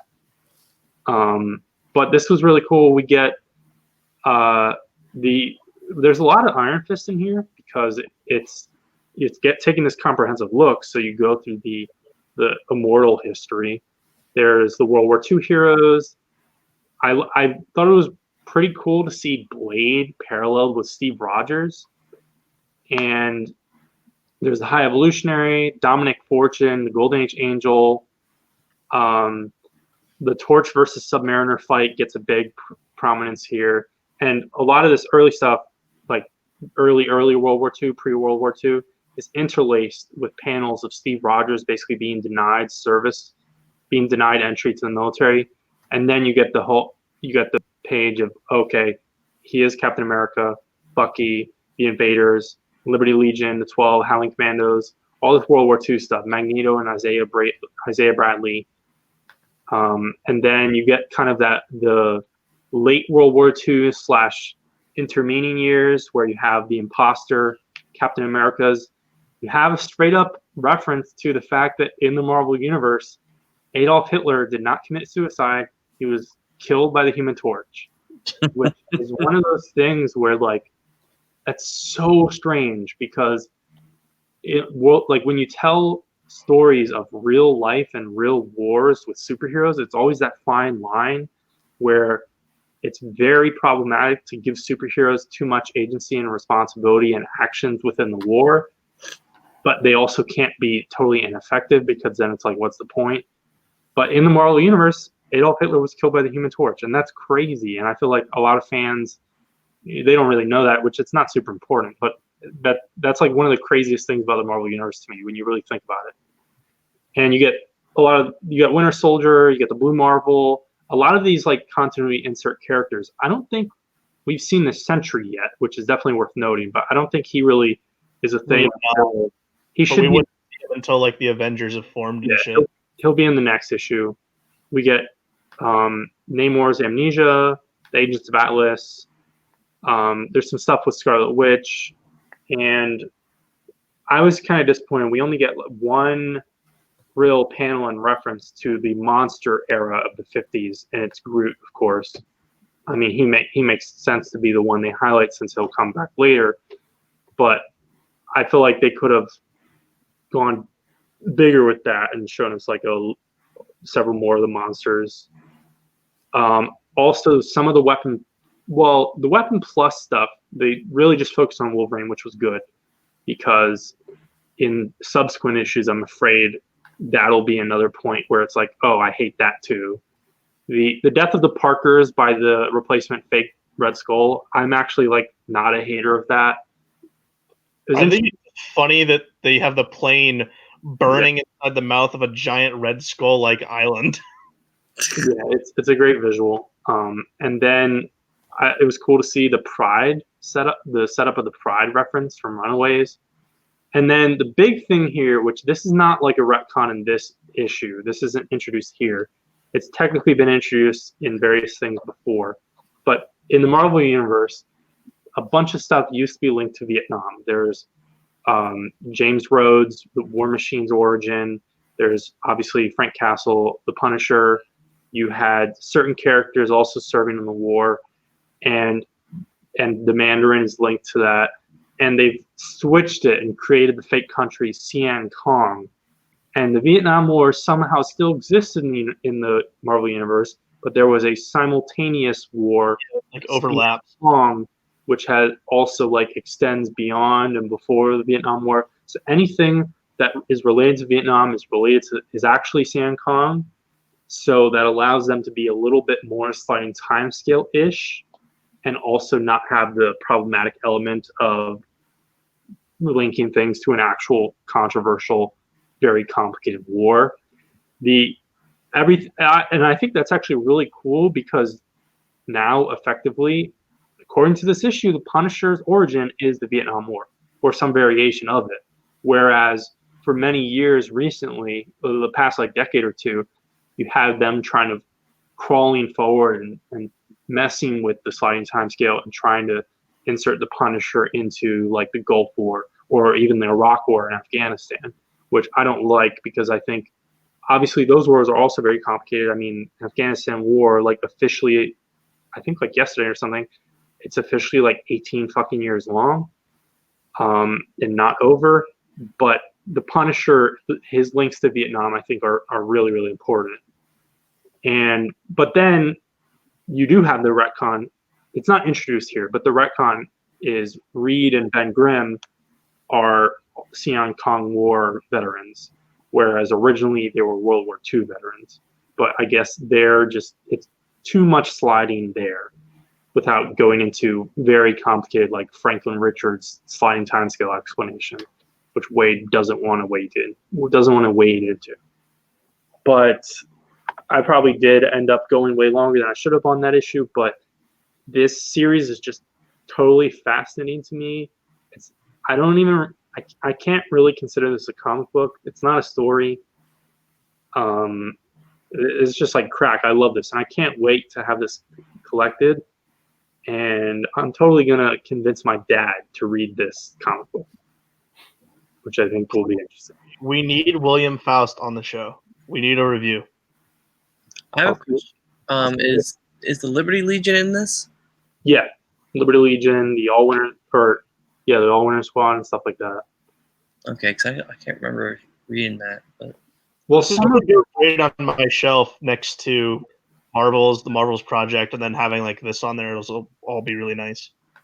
Yep. Yeah, in fact, this issue, like, kind of honestly, because I haven't read it in a long time, I kind of dismissed some of the Marvels project because obviously, Alex Ross didn't have full participation, et cetera, et cetera.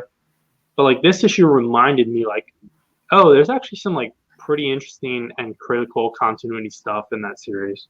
Yeah, I like that series. I think it's underrated. I think people forget about it. Yeah, definitely.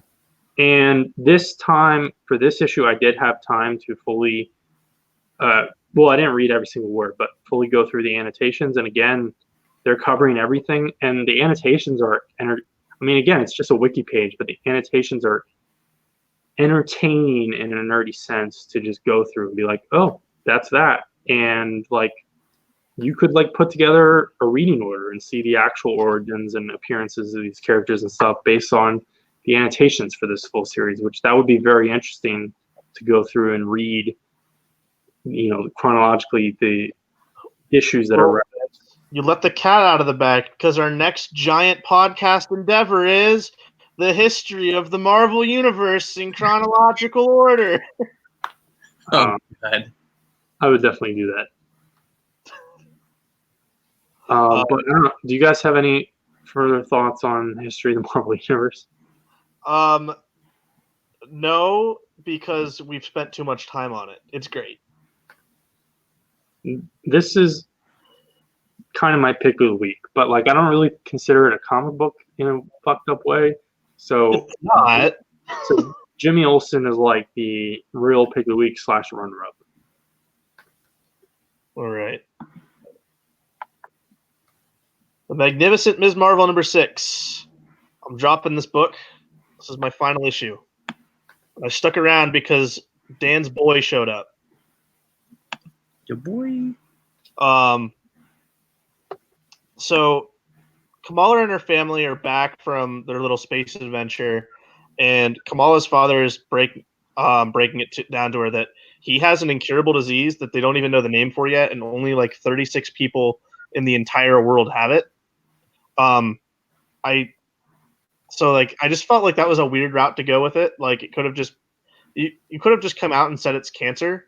Um, but I'm not going to get too far into it. The point is like the story, but like he seems like he's fine. Like it's a degenerative disease, so like eventually he will die from it. But like from now, it's just like he's good. And but I think the biggest takeaway that I don't like about this is that we were in space, and Kamala's parents learned that she was Miss Marvel, and they kind of had like they're growing to learn to like it kind of like thing of like seeing their daughter be a hero.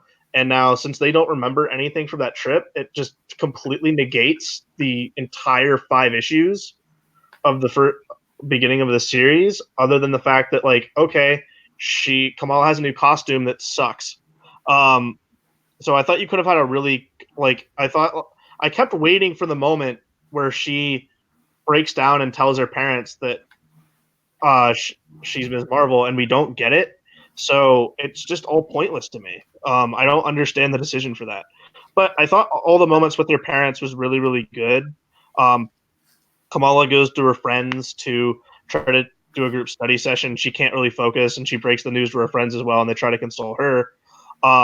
They get like a web live update bulletin. Like there's a villain who is like a bus full of people captured in like this weird energy orb, and he's asking for Ms. Marvel to stop it. So she shows up and stops it pretty easily. Like ends up fighting like a bunch of monsters, and her new suit ends up like basically creating like a bunch of blades and stuff from like the tails, kind of like that hang off from her costume.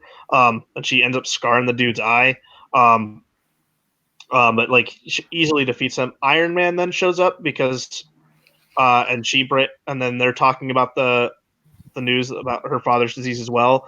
And Tony just kind of like consoles her, but is also like, yeah, the disease is still in its very early stages. I have people like working to try to find a cure, but hey, there's probably not going to be a cure in your lifetime. So this is going to be something that you're going to have to learn to live with. And then he just kind of like, and he's like, if you ever need to call me to talk about it, let me know. And then he just flies off and comments on her costume being of Kree origin. And he's like, well, that's kind of neat. And then he just like flies off out of this. I don't get the point of this book if we spent 5 issues kind of with a big ramification to just take it away and then really not follow through with it. I don't fully understand it. So I'm not keeping with it. Mr. McNamara? Yeah, I'm kind of in the same boat as you. I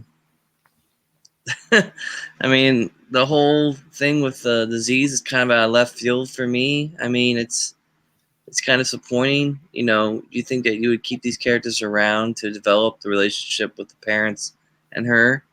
Yeah, I don't know. This issue just seems like it's going like it's just a filler for like whatever story arc they're going to do next. But at this point, I don't really know. I mean, it's kind of weird. But I mean, It's just and a even flat book. Like it's just overall flat, which is disappointing. and I would even say, you know, like you said with the Iron Man cameo, even that kind of falls short too. I mean, it's just pops in, gives her some euros, and it's like, you know, sorry, tough shit, and flies off. It's like, Yeah, like I don't know why he was even here. yeah, Like like, we needed 5 extra pages of filler. It's like throw Iron Man in there. he didn't even show up to like help her fight the villain either. He just shows up Oh, after the fact. I'm just like, this is really stupid. But yeah. It just like it. You're right in the sense this definitely felt like it was filler. It's a shame because like the art's good. I wish like we got more stuff happening other than just people talking in the book. oh my god, yeah, the art is really good. But I don't know. Yeah, I dropped this book, I think partly because I saw the memory wipe at the end of the last issue.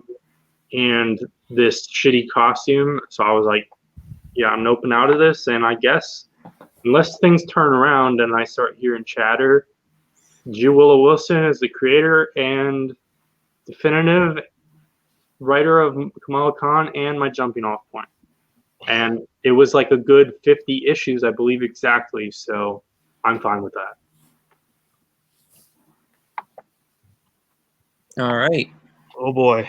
From one disappointing book to another. This is what I get left. I get left with I'm so scrap. happy that you have to recap this and I don't this time. Yeah, I'll go through it real quick. So, Marvel Comics presents Volume 3, Number 8. Obviously, with these types of books, we get 3 short stories in them. One with Wolverine, one with Spider-Woman, and one with the White Fox. So, picking up from the last issue, Wolverine meets his daughter, Ren. I don't know how you pronounce her name. I don't really care. I'm not going to try to pronounce it correctly. But they're talking about how she can open a portal for him to go to hell, that he has to face the people that he sent to hell for. I don't know why. But he goes through hell, and she kind of goes with him. And as they go through hell, they find Rian's mother. So that's kind of weird. The last page is just really disturbing, weird, and stupid, and I don't like it. Moving on to the next. It's the way to describe this entire Wolverine story. Yeah, I'm just like, what the fuck is this? So here's the thing before we move on from Wolverine. So number 6 or something was like the first full appearance of his new daughter. Right. And all of a sudden, just because the ridiculousness of the market and community right now became a huge speculator book, and it's going to have like a third printing, and the first printing goes for like $100 on eBay, and it's all insane. Do you think this character would you expect this character to ever show up again? I fully expect this character to like sacrifice herself to end this stupid 10-year curse with the demon thing, and then maybe someone like a Donny Cates will remember this character exists 20 years down the line and will bring them back. So that's the thing, though, is, well, that's generous if you think Donny Cates is going to be writing comics in 20 years. No, I said someone like Donny Cates, Yeah. continuity nerd. But actually, not to diss Donny Cates, I hope he's writing comics in 20 years. Hey, he said on Twitter he's going to be writing comics at Marvel for a very long time. I think he's setting up a new deal. So then it's also worth noting, like, I don't know, is Marvel ever going to actually get around to a Wolverine book after this? Because yes, that's the dumbest question I've ever heard. I know, but like when? Because Wolverine's been back for like 3 years. We haven't had a Wolverine book. Old Man Logan is finally going to die after a 12-issue series titled after his death. He's finally going to die. The X-Men line is relaunched, and Charles Soule has just been like hogging and lagging on this character across so why don't you enjoy the fact that he doesn't have a solo book? Yeah, I mean, I'm okay with that, but it's very strange. Nothing pleases you is what I learned. This is true. He's already dropped like 3 books off this week. Like, Savage Dragon gone, this book gone, this book That's gone. because he needs to read 240 previous issues to understand what's happening. Yeah, that's a problem. All right, there are 2 other stories in this issue, though. Yeah, so honestly, I think my favorite story in this book is the Spider-Woman 1. Spider-Woman 1, I can't talk. A Marvel Age story about misinformation on the internet. Pretty much. So she goes online, finds out that her identity has been revealed, and she looks at the picture, and it's not her. She's like, oh, who's this? So they go to find out. Here, it's this college girl who was trying to be funny, and here she almost got sniped right in the head by a Hydra agent in her dorm. So that would teach her. So Spider-Woman actually ends up coming up, and she throws a desk at the Hydra agent, which I think is kind of cool. Beats the shit out of him, and gets into a fight with what's this girl's name? I don't know what villain that is.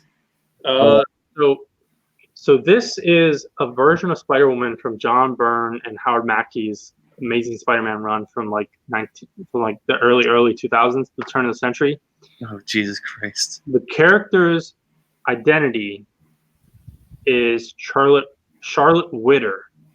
The lettering, either the letter and or it is ultimately the fault of the editor. In this issue, they spell her name as Winter on every single instance, and that is 110% wrong.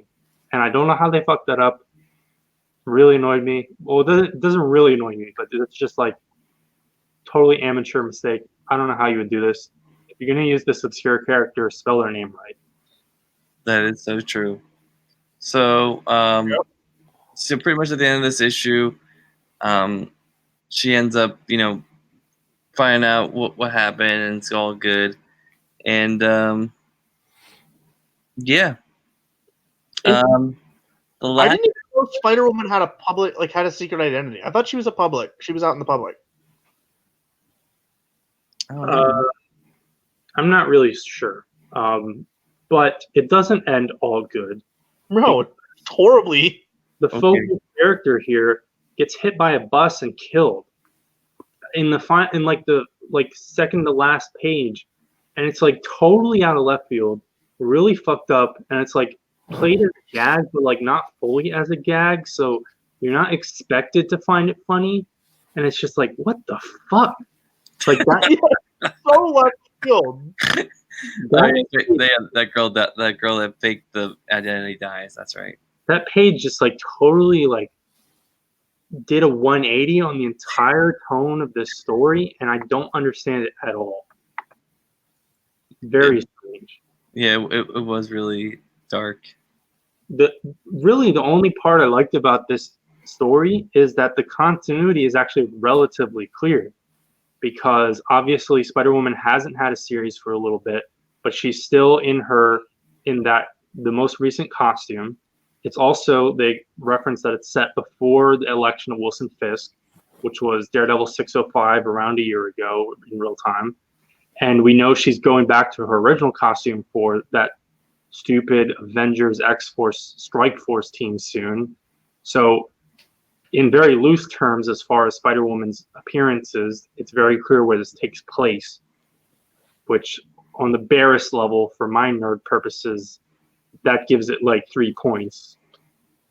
Otherwise, there's nothing to write home about here. Yeah, and I mean, the last story isn't really much either. It's some cheesecake. So you want to just have Vince talk about it. Yeah, so we get some nice cheesecake. Yeah, go ahead, Vince. You want to just take care of this one?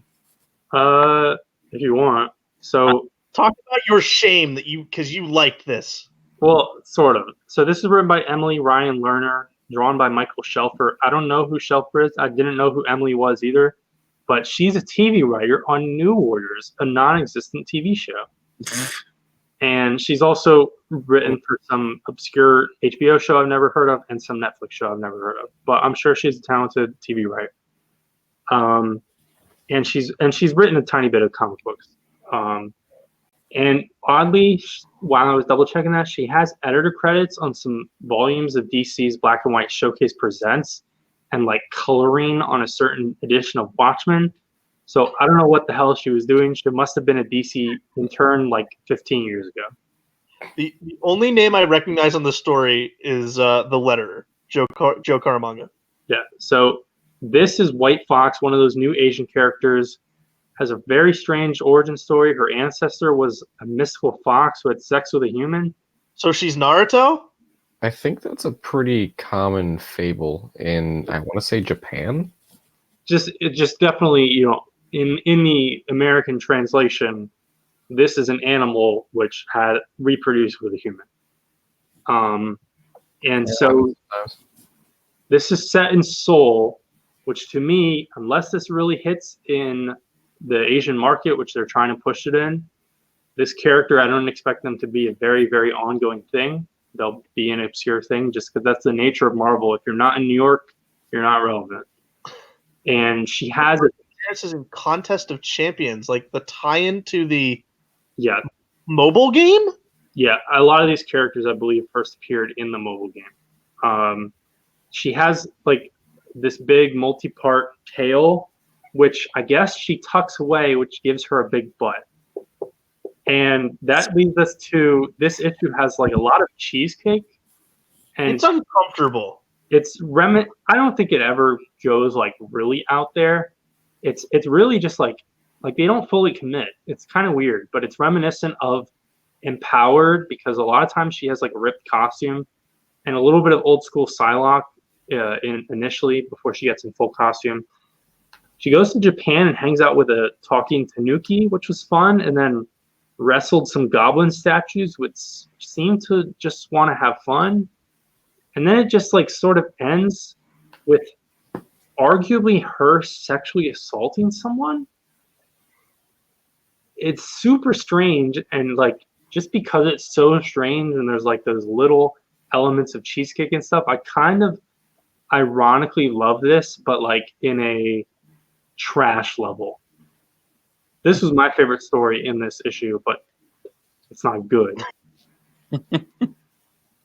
It felt like it verged on it was just uncomfortable, especially like I swear to God, the dress that she's wearing at the nightclub got shorter as the issue went on. Well, part of that is I think the artist or the art in this issue. I don't want to say the artist because you never know with deadlines and stuff. Art's pretty inconsistent. Like I don't know what this character looks like. Yeah, I don't. It's just crazy to me to think like the stories back in like the 80s and maybe into the 90s that came out of Marvel Comics Presents. Like you had Weapon X and like I think wasn't Panther's Quest also in Marvel Comics Presents? Yeah. I mean it's like great stories like that could come out of these small third of a story books, and like now we just get this shit. It's like no, it's exactly the same. That is a rose tinted glasses. Marvel Comics Presents ran.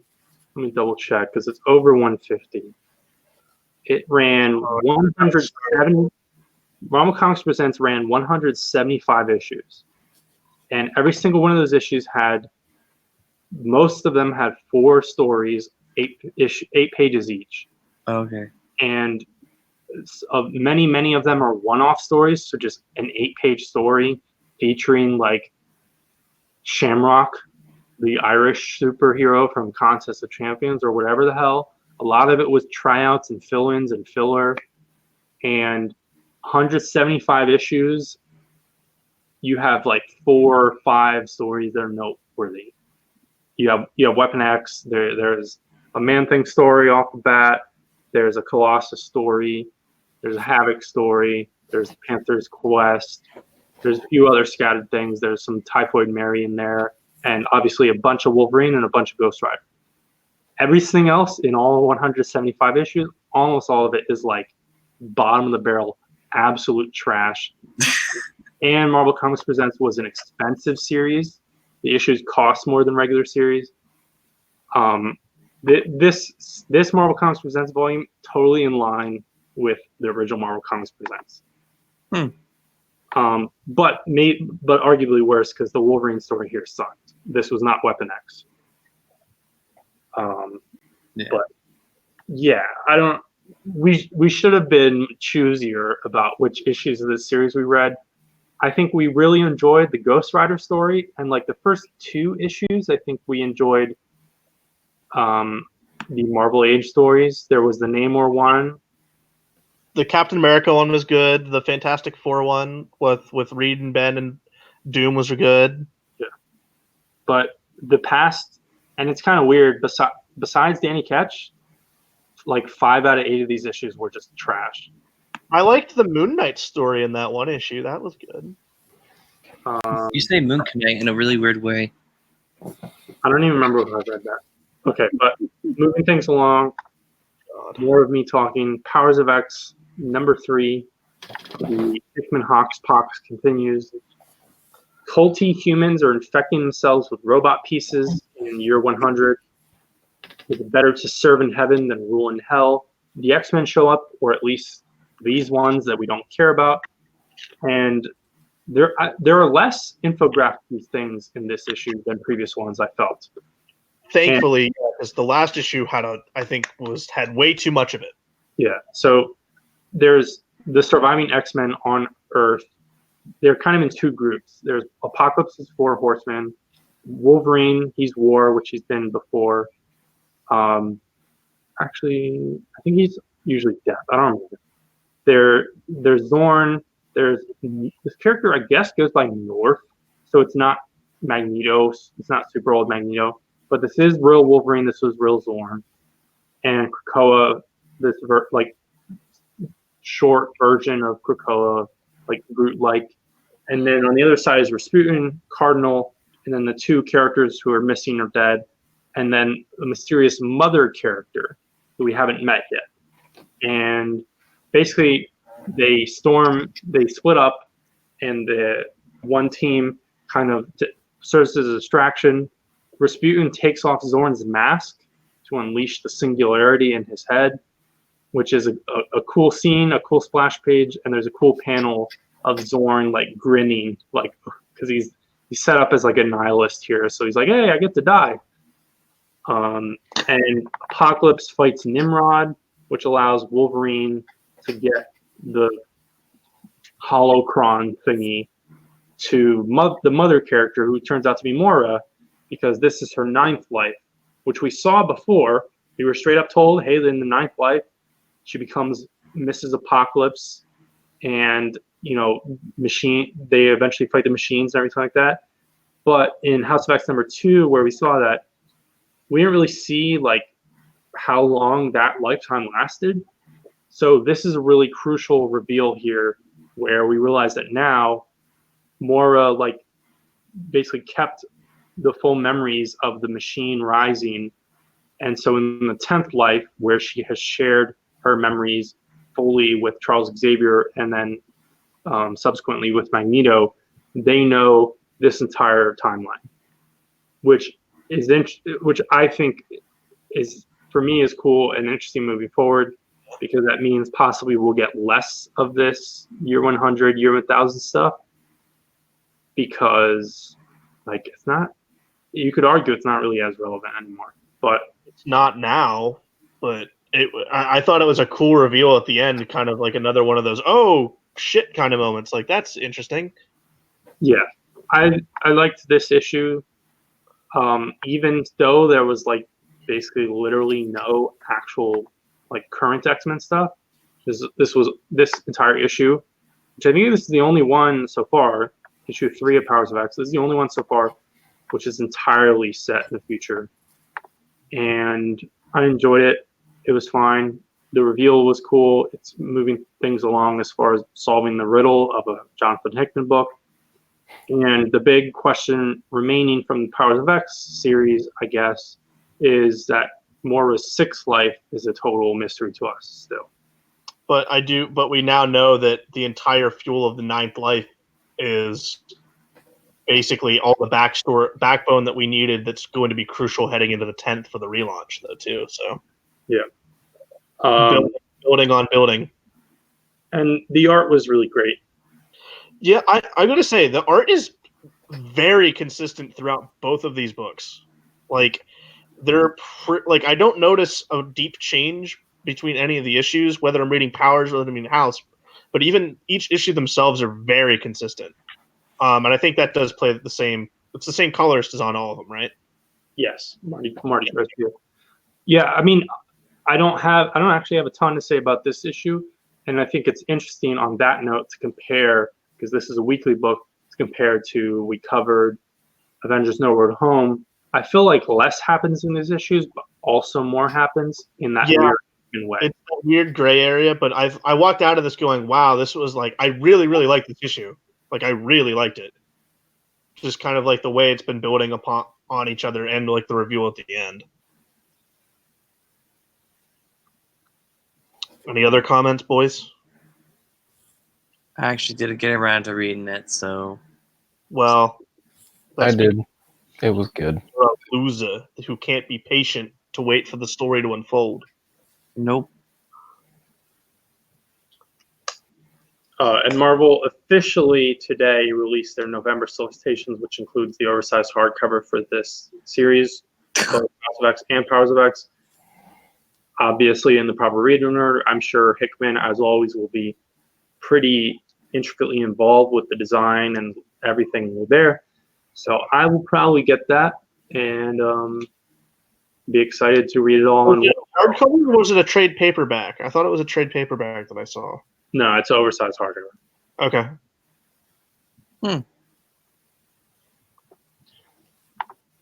Take us home, Dan. All right, so finishing up this podcast for this week with Tony Stark Iron Man number 15. So I think I actually missed an issue due to my absences from the last few weeks.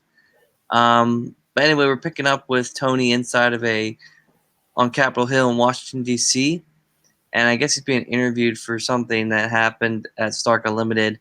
And basically what we get to is that Tony basically says that he is an artificial intelligence, and it might be because of that he did the things he did. I don't know where the hell this is coming from. We get a few shots of like other people watching the C-SPAN like show.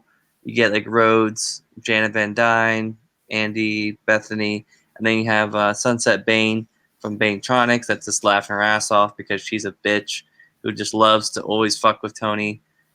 Going back to Harsh language there, sir. yeah, who likes to going back to Kurt Busiek's run on Iron Man. We also, at this time, I guess Arno Stark is also working for Banetronics. You also have Jocasta, who left Stark Unlimited to go work for them. You also have Machine Man, who's there. Machine Man and Jocasta are, I guess, a couple now. But yeah, so anyway, going back to the Capitol Hill, you have Tony show up. Tony's AI kind of show up as him and kind of vouches for him about what's going on. And then we get to a shot of Vision and Wonder Man showing up at Avengers Mansion. And they're turned into like this crazy, like morphed, like beast thing that's like kind of like half Vision, half Wonder Man. And they're basically sent to attack Tony, who's flying around and seeing all these robots in the street protesting for like artificial intelligence rights and shit. I'm just like, what type of book am I reading right now? It's just really bad. Pretty much the end of the issue. I'll wrap it up really quick here. Tony's basically fighting against this like morphed being that's like half Simon Williams, half Vision. And in the whole skirmish, Janet gets kidnapped by this guy who poses as Jarvis, who's actually not Jarvis. And what we find out at the end, after Tony basically destroys the Vision Wonder Man hybrid by basically destroying his artificial intelligence like version of himself inside of his suit. We find out that Janet's actually being held by this like crazy morphed being that's like half Ultron, and I'm assuming half Hank Pym. Yeah, that's what happened in Rage of Ultron. He got morphed together. Yeah, but this is literally like half of Hank Pym's face and half of Ultron's face, and Yeah, that's how he looks. yeah, it looks weird. I guess the next story arc is going to be called the Ultron Agenda. I mean, I like the whole Ultron backstory of like Vision and Wonder Man, all that stuff. It's pretty classic stuff for me. Going back to the original Avengers, stuff with Roy Thomas.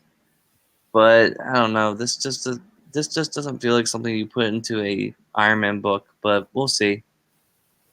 From just flipping through it and looking at Pimtron and reading the last page, I can already see that it doesn't read the same way of how I've read him in the past. So Yeah, I just don't know where. I don't know if they feel like they have to put this in here because Janet's in the book, but I mean, so he says he's kidnapping her because he found out Janet's with Tony. So yeah, I don't know why Pimtron would care. Well, and I think, I think the major arc after the Ultron agenda will be that we'll finally get to Iron Man 2020. But I don't know. Yeah, probably. I mean, when it's all said and done, it'll probably be what, January, February of 2020. Yeah, because November solicits just came out, and I don't think it's the conclusion of Ultron Agenda yet. But yeah, from the way you've described it and reading the first issue, it seems like Iron Man ends after Matt Fraction. Wait, can we at least give the Gillen run? No. No, I like the Gillen run. That's what, 11 years ago? Yeah, even if you go back to the Gillen run, that's still like hitting on a decade. Yeah. So That's Tony Stark Iron Man, and that is the show. Next week, for the retro book, we are going to read Superior Spider-Man Team Up number 8, which features Can I names. not? Can I opt out? Can I use a veto? You can skip the show. oh shit. It's my show. All right. So thanks for watching this episode, and tune in next time, and we'll see you then. Bye.